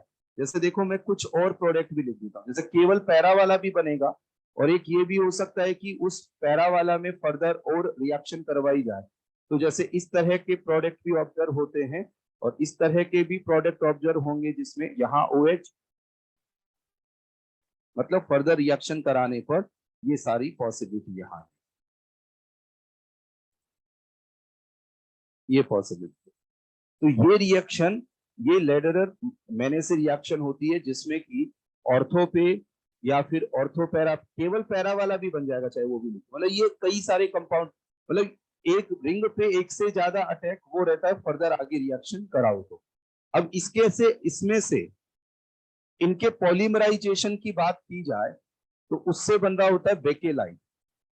देखो वैसे तो इतनी जानकारी बहुत है, इनके पॉलीमराइजेशन से बेकेलाइट बना, लेकिन थोड़ा सा हम लोग और पढ़ते हैं इसको, है ना। तो इसमें देखो सबसे पहले यहां तक लिखो जल्दी से, अपन इसको लेते हैं, देखो इस वाले पार्ट को। यहाँ क्या हुआ कि, अच्छा एक बार लिखो इसको, देखो यहाँ तक लिख लो, लिख लिए ना, हाँ लिखो।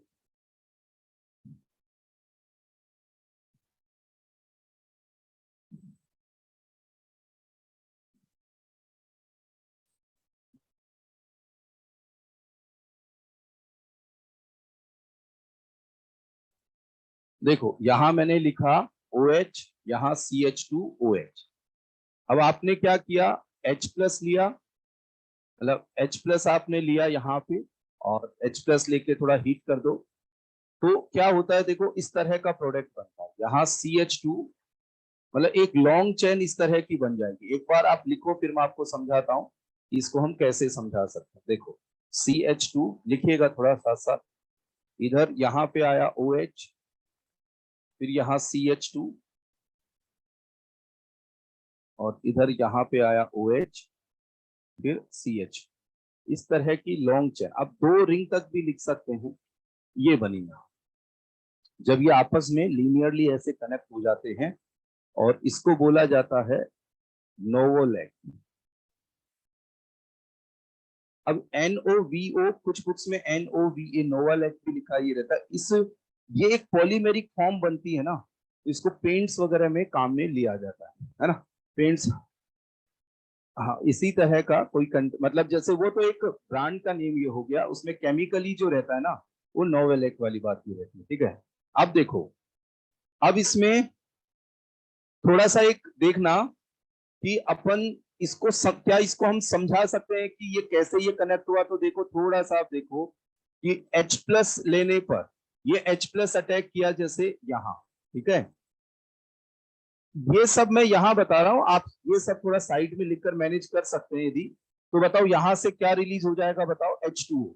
और H2O रिलीज होने पर इस तरह की स्ट्रक्चर बनी, जैसे यहाँ OH, ये CH2, और बताओ कैसा चार्ज आ गया, पॉजिटिव। अब देखो जैसे ऐसे बहुत सारे मॉलिक्यूल्स हैं, तो अब ये पॉजिटिव चार्ज वाली स्पीसीज यहां इस हाइड्रोजन को रिप्लेस करके आ गई, बताओ कौन सी रिएक्शन देगी, इलेक्ट्रोफिलिक सब्स्टिट्यूशन। जैसे अपन यहां इस तरह से बात करना चाहें कि आगे ये जैसे ये मॉलिक्यूल है, ये हो गया OH, यहाँ CH2OH, और यहाँ H+, इस H+ को सब्स्टिट्यूट करके ये कहां कनेक्ट हो गया, यहाँ, बोलो। फिर ये OH हटेगा यहाँ प्लस, फिर ये आगे वाले पे अटैक करेगा। तो ऐसे करने पर इस तरह की एक लॉन्ग चेन यहाँ पे ये फॉर्म ये बनती है, जिसको नोवोलेक ये बोलते हैं। इतना भी पढ़ के बहुत है, फिर आगे कि आगे फिर ये नोवोलेक चेन मिलकर आपस में क्या बनाती है, बेकेलाइट। बेकेलाइट की स्ट्रक्चर एनसीईआरटी में दे रखी है, लेकिन वो स्ट्रक्चर समझ में आए कि वो आखिर वो बनी कैसे, तो वो हम थोड़ा देख लेते हैं। एक दो स्टेप्स लिखनी पड़ेंगी, है ना। तो यहां तक जैसे सबने लिखा, अब देखो इससे आगे क्या करते हैं, इससे आगे इसमें लेते हैं फिर से यहाँ फिनोल, मतलब फिनोल क्या, ये फॉर्मेल्डिहाइड विद एसिडिक मीडियम, ये लिया हमने। देखो क्या होगा, थोड़ा समझना पड़ेगा। अब यहाँ एक मिनट रुकिए, देखिए ये क्या करेगा, H+ अटैक करेगा इस पे। तो बताओ यहाँ पे H आया, इस पे कैसा चार्ज आ गया, पॉजिटिव। फिर ये पाई बॉन्ड उठकर इधर आया, इसकी रेजोनेटिंग स्ट्रक्चर बनाएंगे, तो बताओ यहाँ कैसा चार्ज आ जाएगा, पॉजिटिव। तो क्या आप समझ पा रहे हैं कि ये दोनों मिलकर इस तरह की स्पीसीज बना देंगे, है ना। H+ ने इस पे अटैक किया, तो यहाँ H आया, बताओ इस पे कैसा चार्ज आ गया, पॉजिटिव। और पाई बॉन्ड जब इधर की तरफ शिफ्ट हुआ तो क्या हो गया, CH2OH। अब ये CH2OH इस नोवोलेक में यहां से हाइड्रोजन को रिप्लेस करके, और बताओ यहां अटैक करके कौन सी रिएक्शन दे देगा, इलेक्ट्रोफिलिक सब्स्टिट्यूशन। समझ आया ये, है ना। देखो अब इसमें बनाना पड़ेगा, फिर आपको तो बनाइए, देखिए CH2 आप चाहे 2 एरोमेटिक रिंग तक केवल रिप्रेजेंट कर सकते हैं। यहां आ गया CH2OH,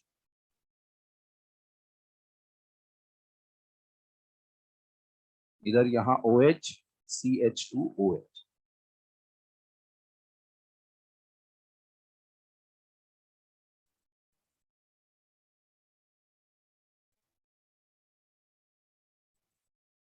यहाँ पे ये पार्ट है।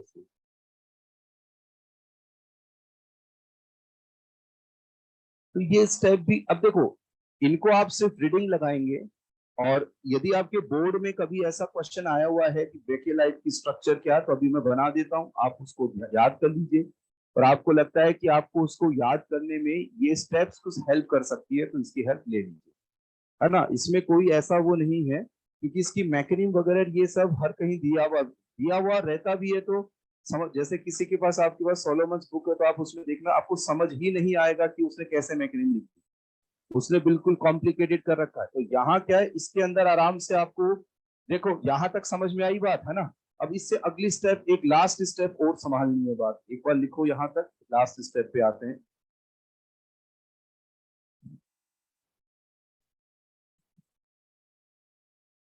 चलो अब देखो, एक बार देखिएगा, यहाँ पे फिर लेते हैं हम लोग H+।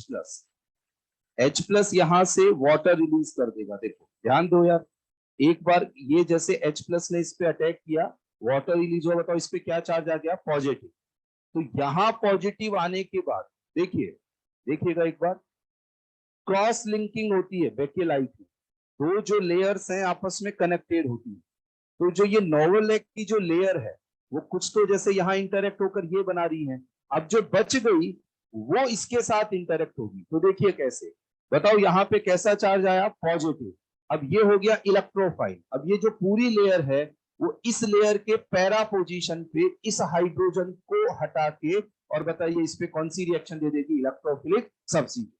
समझ आ रहा आपको ये, है ना, कि ये जो पूरी लेयर है ये इस लेयर के साथ आपस में कनेक्ट होती है, लेकिन यहां पॉजिटिव आएगा तो बताओ इसके किस पोजीशन पे कनेक्ट होगी, ये पैरा पोजीशन पे। तो देखो स्ट्रक्चर देखिएगा, स्ट्रक्चर मैं इस तरीके से समझा रहा हूं यहां इसका, कि मैं सबसे पहले तो इसको लिखूंगा, इसको मैं लिखूं तो CH2, यहाँ बेंजीन, इधर यहाँ OH, फिर यहाँ CH2 और इधर ये, बस मैं ये दो बेंजीन तक ही यहाँ लिख रहा हूं क्योंकि आगे से आगे ऐसा चलता रहे। चलिए अब देखो क्या होगा, बताओ इसकी इस पोजीशन पे अब क्या रह गया, CH2, यहाँ पे क्या आ गया, CH2, और अब ये कनेक्ट हो जाएगा। जैसे वो जो लेयर है उसको आप ऐसे पलट दीजिए, है ना, उल्टा करेंगे, बताओ पैरा पोजीशन पे कौन कनेक्ट हो गया, ये CH2 को, बोलो यार, है ना। अब बताओ इसको जब आपने पलट दिया तो यहाँ पे क्या आ जाएगा, OH, और इधर क्या लगा हुआ था, CH2। अच्छा, फिर देखो इसको आपने कनेक्ट किया बेंजीन के साथ, और ये दोनों किससे कनेक्ट हो जाएंगे, CH2, यहाँ OH, और ये CH2। देखिए मैं इधर से भी बताता हूँ कि आप इसको ऐसे पलट दो तो इसके पैरा पोजीशन पे, जैसे ये पैरा पोजीशन पे ये CH2 कनेक्ट हो जाएगा, और यहाँ जो OH लिखा है उसको लिखा, और ये CH2 इस तरह से ये लिखा। बताओ ये जो आपने स्ट्रक्चर लिखी यहाँ पे, ये कौन सी होती है, बेकेलाइट। तो आपके बोर्ड के अंदर मैक्रीम का काम रहेगा नहीं, और अपने ऑब्जेक्टिव टाइप या बोर्ड एग्जाम में यह है कि बेकेलाइट की स्ट्रक्चर कौन सी है, तो आप इसको डायरेक्ट याद रखेंगे तो भी काम चल जाएगा। और आपको लगता है कि थोड़ा स्टेप से थोड़ा समझना है तो आपकी जैसी इच्छा हो, आपको बस ये ड्रॉ करना आना चाहिए कि बेकेलाइट की ये स्ट्रक्चर नोट करें। मतलब वो नोवल एग की जो चेन है वो पलट के यहाँ से कनेक्ट कर देते हो उसको, तो ऐसे क्रॉस लिंकिंग के साथ ये बेकेलाइट यहाँ पर क्रॉस लिंक्ड पॉलीमर होता है।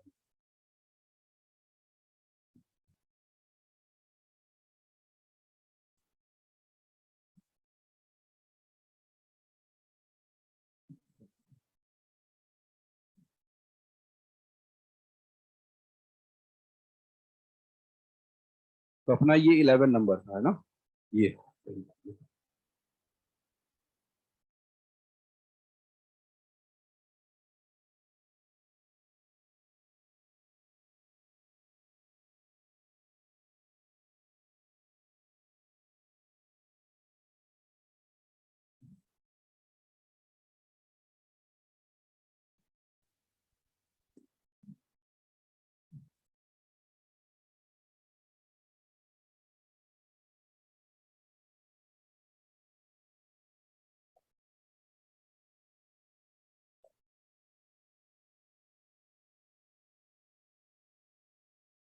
इसका नेम क्या हो जाएगा, बेकेलाइट।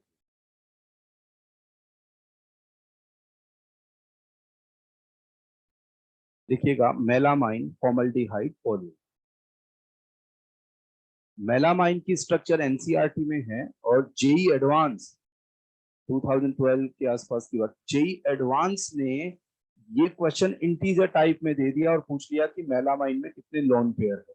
तो वो कई बार बहुत सीधा सा क्वेश्चन भी इस तरह से आ जाता है, बस वो स्ट्रक्चर वगैरह थोड़ी सी ध्यान रहनी चाहिए।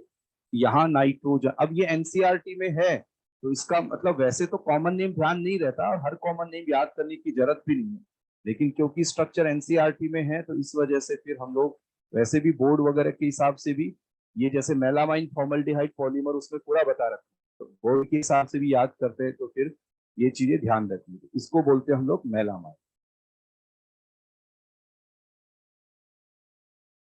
ये मेलामाइन।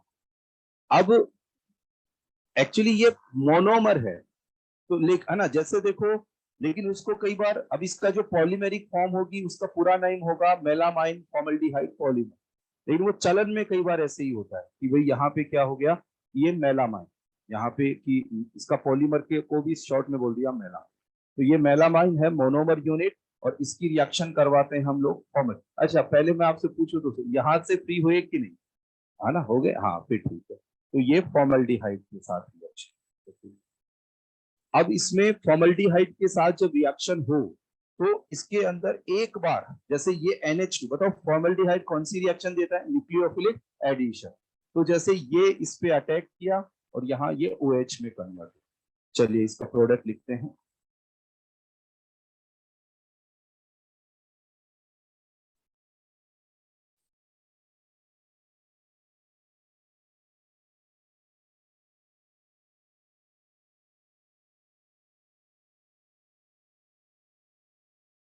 यहाँ आ गया NH2, यहाँ NH2, और ये हो गया NHCH2OH, और अब इसका पॉलीमराइजेशन करा, पॉलीमराइजेशन करा, ठीक है। अब देखिए इसमें क्या होगा, जब इसके इसके पॉलीमराइजेशन की बात करें हम, तो देखिएगा, देखो यहां से ये क्या करेगा, देखो एक एक बात समझना, ऐसे बहुत सारे मॉलिक्यूल्स आपस में इंटरेक्ट, तो आप देखो जैसे ये मॉलिक्यूल रखा है, इसके आगे ये मॉलिक्यूल रखा हुआ है, तो ये तो प्रोवाइड करेगा अपना OH, और बताओ ये जो NH2 है ये क्या प्रोवाइड करेगा, H। अच्छा फिर इसके यहाँ पे इधर की तरफ ये कोई मॉलिक्यूल रखा हुआ है, तो जिसमें जो OH ग्रुप है वो इस NH के साथ यहां से इसमें क्या फ्री करवा देगा, H, और इधर क्या क्या OH है। तो आप यार गौर करना, एक तो ये जो यूनिट है, एक तो लीनियरली ऐसे कनेक्ट होती जाएगी दूसरी यूनिट के साथ, और एक इधर से भी ये कनेक्ट होती जाएगी, तो यहाँ पे भी क्या हो जाएगा, क्रॉस लिंक पॉलीमर ये बन जाएगा। तो अब इतना बड़ा स्ट्रक्चर बनाने की जरूरत नहीं, अपन केवल ये रिप्रेजेंट कर देते हैं, फ्री वैलेंसी मतलब इधर से ये बॉन्ड बना रहा है, फिर यहाँ ये स्ट्रक्चर बना लीजिए N, इधर यहाँ पे लगा लिया नाइट्रोजन, यहाँ पाई बॉन्ड, इधर पाई बॉन्ड, इधर पाई, यहाँ NH, इधर की तरफ ये किया, और इधर यहाँ कर दिया NHCH2, और ये फ्री वैलेंसी, तो इस तरीके से यहाँ हमने कर दिया N, इसके N मॉलिक्यूल्स, मतलब ये लीनियरली भी बढ़ रहा होगा, क्रॉस लिंक भी कर रहा होगा, इसको हम लोग बोलते हैं मेलामाइन। फॉर्मल्डिहाइड कौन सा, नहीं नहीं ये एमाइड, एमाइड के लिए C डबल बॉन्ड ONH होना जरूरी है ना, ये एमाइड नहीं, ये तो सिंपल जैसे ROH तो एमाइन बन रहा है यहाँ पे, है ना, तो हाँ melamine formaldehyde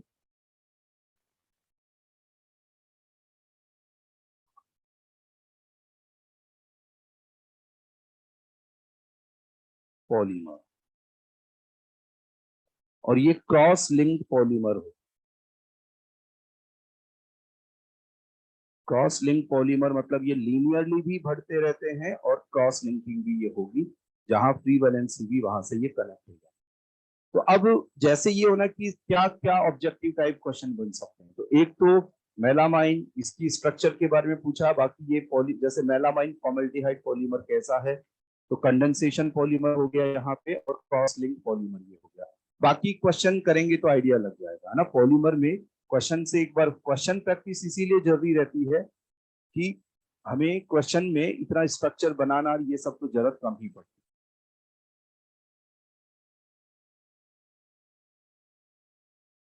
urea formaldehyde polymer, लेकिन यार अब एक बात बताऊं, अपन जो है ना अपने सिलेबस को बढ़िया से खत्म करें, उसके लिए आप थोड़ा सा, एक तो आपको जैसे पॉलीमर मैंने पढ़ाया, अब आप जैसे इसको आपने 15 मिनट रीडिंग लगाई, ठीक है, याद नहीं होगा कि आपने रीडिंग लगाई और याद हो गया, लेकिन आपको एक तो रीडिंग लगा के एक एनसीईआरटी का काम खत्म करो, जैसे मतलब जैसे अगले टर्न से पहले पॉलीमर की एनसीईआरटी पढ़ के उसमें एक अंडरलाइन बस करने वाला काम खत्म करो, और इसके अंदर उसके बाद जैसे कॉपी प्लस एनसीईआरटी, इनको एक दो रिवीजन देने के बाद में जब हम क्वेश्चन करें, और क्वेश्चन करते टाइम कोई क्वेश्चन अटक जाए तो हम शीट को जरूर देखेंगे, और शीट में फिर आगे थोड़ा सा नेक्स्ट स्टेप ये होगा, जब हमें कॉपी याद हो गई, एनसीईआरटी में जो कोई एक्स्ट्रा पॉइंट है वो याद हो गया, तो शीट में हो सकता है आपको कुछ पॉइंट्स एक्स्ट्रा मिलेंगे, क्योंकि ऐसा उसमें है ना। पहली बात तो आप देखना, आप अपनी एक्सरसाइज 3 जो है, मतलब जो जेई मेन वाली एक्सरसाइज है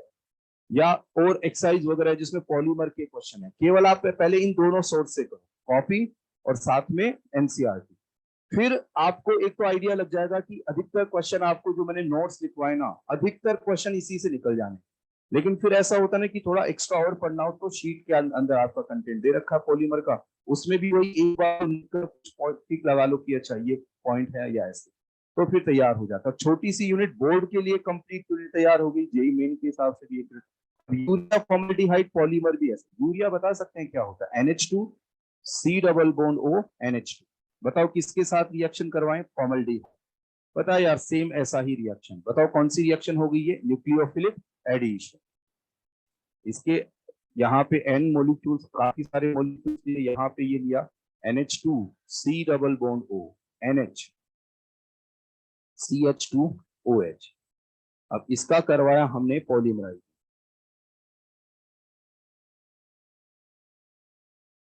जब इसका पॉलीमराइजेशन करवाया तो ऐसे केस में बताओ ये वाला एंड तो क्या प्रोवाइड करेगा इधर से? ये OH। और ये बताओ क्या प्रोवाइड करेगा? H, है ना यार। तो इसका जो पॉलीमेरिक फॉर्म है वो हम लोग यहाँ लिख लेते हैं। पॉलीमेरिक फॉर्म यहाँ हो जाएगी NH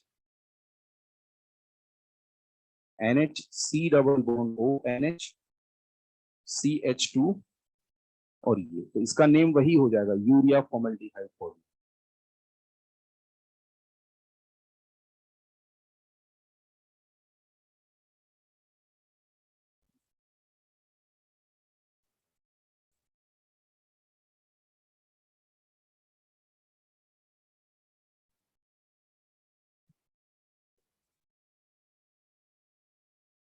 अब जो ये पॉलीमर है, ये तो बढ़िया कि भाई इतना यूजेज ये होता है, लेकिन जो ये प्लास्टिक वगैरह का और ये सब यूजेज होते हैं, ये बहुत खतरनाक भी होते हैं, है ना। जानते हैं ये सब, जानते हैं ना भाई। धीरे धीरे ये सब चीजें, पहले जितने भी ये मॉल वगैरह में जाओ, हर एक शॉप पे इतना बढ़िया सा पॉलीबैग मिलता था, है ना। और वो कई दिनों तक काम, देखा आप लोगों ने ये, है ना। पहले बहुत जो भी ब्रांड वो रहते थे, अपना ब्रांड का एड उस पे करते थे, और वो ऐसे ही इतना बढ़िया सा ये बनाते थे कि कई दिनों तक यूज करते रहे, लेके उसको घूमेंगे इधर उधर तो उनका वो ऐड होता रहेगा कि इस ब्रांड के ये।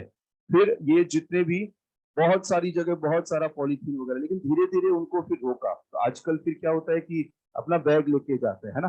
थोड़ा सा लोग ऐसा लगता है कि यार बैग लेके जाना और वहां से ये लेना, लेकिन मैं भी तो कोशिश यही यही करता हूँ कि यदि पॉसिबल जहाँ कार में रखो हमेशा एक, ताकि कम से कम इन सब चीजों का ये हो। लेकिन अरे वो सब नहीं, मैं कह रहा हूँ उसको कैरी करो, मेरे मुंह से कैरी करो तो वो ठीक रहता है। अब ये बताओ इसमें दिक्कत क्या क्या है? जैसे एक तो प्लास्टिक को हमने जलाया तो भी प्रॉब्लम, वो एनवायरमेंटल में ये करेगा। और जमीन में फेंका तो वो क्या करता है? डिसोसिएट तो होता नहीं। और क्या करेगा कि अब जैसे पानी यदि एब्जॉर्ब ही नहीं हो, जैसे जमीन में ये हो गया, पानी एब्जॉर्ब ही नहीं हो रहा है, तो ऐसे केस में फिर क्या होता है? पानी का लेवल कम होता जाता है, जमीन बंजर होती जाती है, तो बड़ा प्रॉब्लम। और ये जो ये रहता है ना, ये जो वाटर बॉटल्स आती है पानी वगैरह की, इनका जैसे कोई ऐसी कोई प्लास्टिक बोतल हो, जैसे ये तो बढ़िया प्लास्टिक, इसका अच्छा 5-6 महीने तक एक रहता है, एक सीजन तक काम में ले सकते हैं। लेकिन बिस्लरी और ऐसी बोतल्स आती है ना, ये भी ठीक है। जैसे बिस्लरी बोतल, इन सब के लिए रहता भी, इनका रीयूज नहीं करना चाहिए, क्योंकि ये सब जो रहता है ना, ये अब ठीक है वो सब ऐसा नहीं है कि तो ये, लेकिन कई तरह की बड़े बड़े नाम कई बीमारियों के रहते हैं, तो उन सब को लिए भी ये प्लास्टिक वगैरह गड़बड़ ये रहता है। तो क्या रहा कि अब इसका कुछ ऐसा हो सकता है कि इन सब चीजों का कोई सोल्यूशन, तो बायोडिग्रेडेबल पॉलीमर, कि भाई उसको काम में लिया और वो डिग्रेड हो जाए। लेकिन जितना इजीली प्लास्टिक को यूज किया जा सकता है, उतना अभी ये सक्सेसफुल ऐसा नहीं है कि उसको बिल्कुल रिप्लेस कर दे, क्योंकि एक तो उसको बनाना, बनाने की कॉस्ट और ये सारा। तो इसलिए बायोडिग्रेडेबल पॉलीमर जो है ना, वो आगे यदि बहुत कॉमनली बनने लग गए ये, तो इससे धीरे धीरे धीरे धीरे इन ये सब चीजें हटे तो ज्यादा बढ़िया। अब बायोडिग्रेडेबल पॉलीमर्स दो हैं अपने एनसीईआरटी में, दोनों जेई मेन के हिसाब से इंपॉर्टेंट है। विद इन यही क्वेश्चन की इनमें से कौन सा ये वाला पॉलीमर होगा, तो उन दोनों के नेम हम लिख लेते हैं, है ना। तो एक आप लिखिएगा poly beta hydroxy, butyrate combine with CO, ये इसी तरह से लिखा रहता है तो एक बार ऐसे लिखिए, CO मतलब combine with beta hydroxy valerate.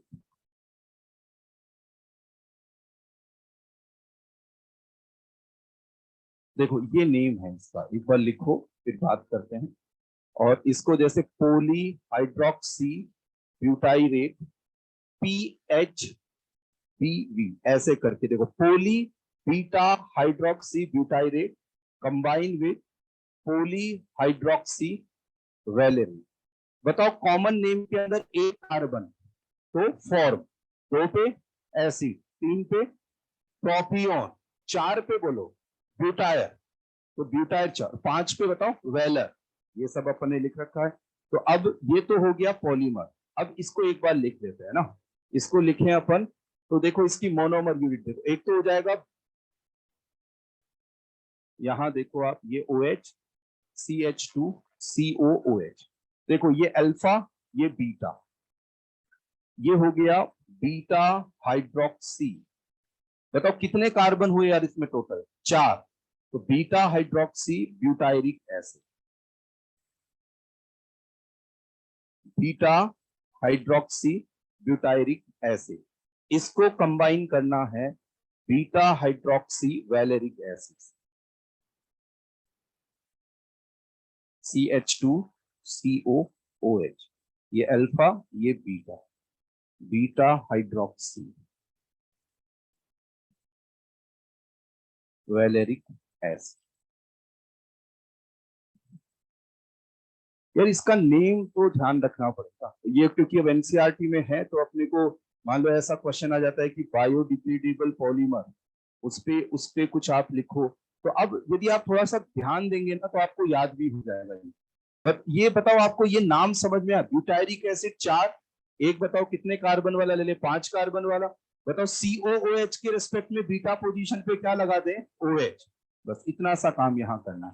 अब देखो क्या करना है, एक बार लिखना बंद करिएगा, देखिए ये जो COOH है और इधर वाला OH है, इसको कंबाइन करना, बताओ एसिड एंड एल्कोहल मिलकर कौन सी लिंकेज बनाएंगे, एस्टर, तो ये बताओ क्या देगा, OH, और इधर से यहाँ H। अच्छा अब ये OH इधर वाले COH से कंबाइन होगा, तो इधर से ये क्या दे देगा, H, और ये बताओ क्या दे देगा यहाँ से, OH।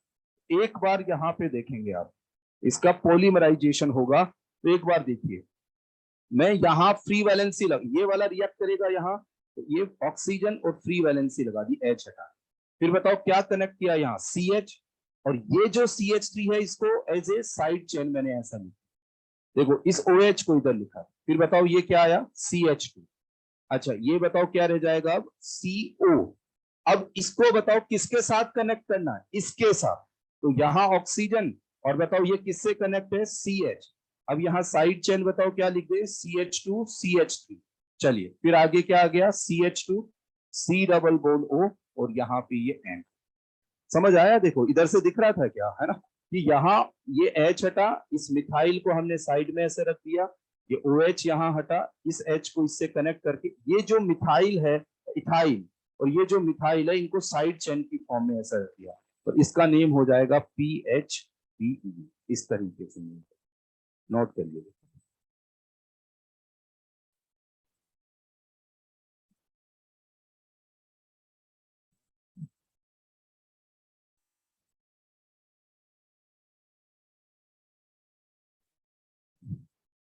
क्लास का अपना टाइम हो गया, अच्छा तो बेल वेल नहीं बजी यार, हाँ हाँ हाँ, ये डिस्कशन में, हाँ डिस्कशन अपन अगले इसमें ले लेंगे।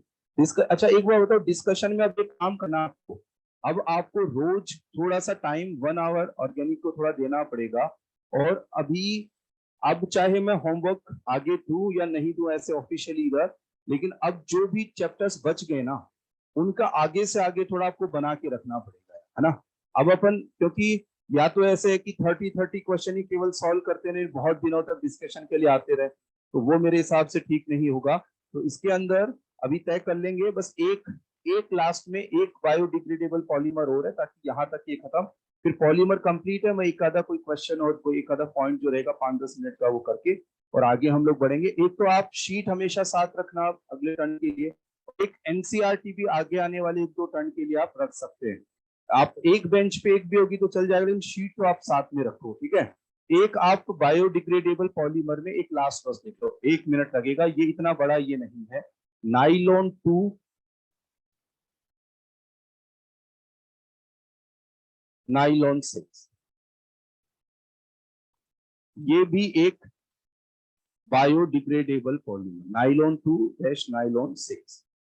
अब देखो नाइलॉन 2 मतलब 2 कार्बन के, यहाँ पे ये स्ट्रक्चर इस तरह का CH2COOH, और नाइलॉन 6 तो यहाँ पे हो गया NH2 CH2, यहाँ कितना हो गया ये 5 और ये COOH, ये हो गया 2 कार्बन का, और ये कितने कार्बन का 6 कार्बन।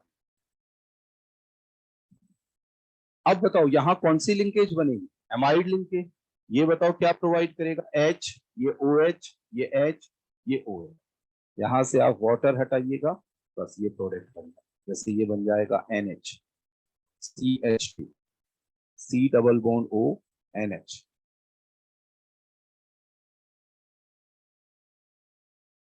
तो ये हो जाएगा यहाँ नाइलॉन 2 नाइलॉन 6।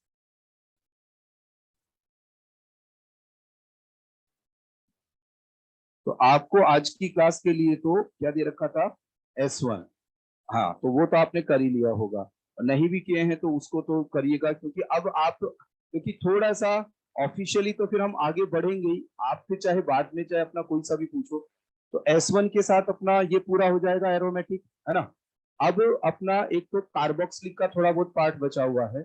आप ये जो है ना, ये थोड़ा सा अभी टाइम लीजिए, आप 1-2 दिन 3 दिन आप जो भी लो, लेकिन कार्बोक्सिलिक को पूरा करो, क्योंकि उसमें O2S1 वाला पार्ट बचा कार्बोक्सिलिक। लेकिन अब अपनी अगली क्लास में थोड़ा सा होमवर्क फिर बायोमोलिक्यूल्स को ले सकते हैं क्या अपन। हाँ तो बायोमोलिक्यूल्स का एक बार देखिए, एक्सरसाइज O1 में कार्बोहाइड्रेट वाला जो O1 में कितने, ठीक है। तो अगले टर्न के लिए अच्छा बायोमोलिक्यूल्स प्रोटीन और ये सब आप क्वेश्चन आगे बना के रखोगे, विद इन रेस वगैरह भी आगे पूरा सॉल्व करके रखो। तो अब एक दिन में मत करो, क्योंकि मैं आपको डिस्कशन का टारगेट बताता जाऊंगा। होमवर्क क्या है बचा हुआ सारा मैंने आगे दे दिया आपको। अब आपको मैं क्या करूंगा, टारगेट हम लोग एक क्लास पहले डिसाइड कर लेंगे, तो फिर अब वो एक्सक्यूज नहीं रहेगा कि सर अब इतने क्वेश्चन कर, वो आप करते जाओ रोज, जैसे संडे वगैरह को टाइम निकालो, है ना। जो भी बच्चे पूरा एक्सरसाइज सॉल्व करते हैं वो पूरा ये करो। तो हम लोग अगले टर्न का टारगेट रखते हैं एरोमेटिक S1 प्लस बायोमोलिक्यूल्स में जो कार्बोहाइड्रेट अपने प्रोटीन, उसमें एक्सरसाइज O1। लेकिन कार्बोहाइड्रेट और इन सब में थोड़ी मेहनत करके क्वेश्चंस करिएगा, मतलब जहां दिक्कत आए तो कॉपी पे मेहनत करिएगा ना, मतलब कि आपको सिंपल सा कोई मोनोमर यूनिट याद नहीं आया आपने मार्क कर लिया ऐसे, है ना। चलो ठीक, और टेस्ट पेपर सॉल्व करना, आपको लगे कि आपने थोड़ी इस पे कोशिश करी क्वेश्चन नहीं हुआ, कॉपी से को ट्राई करना जरूरी है, तो भी आप पूछ सकते हैं। अपनी शीट लेके आइएगा अगली क्लास में।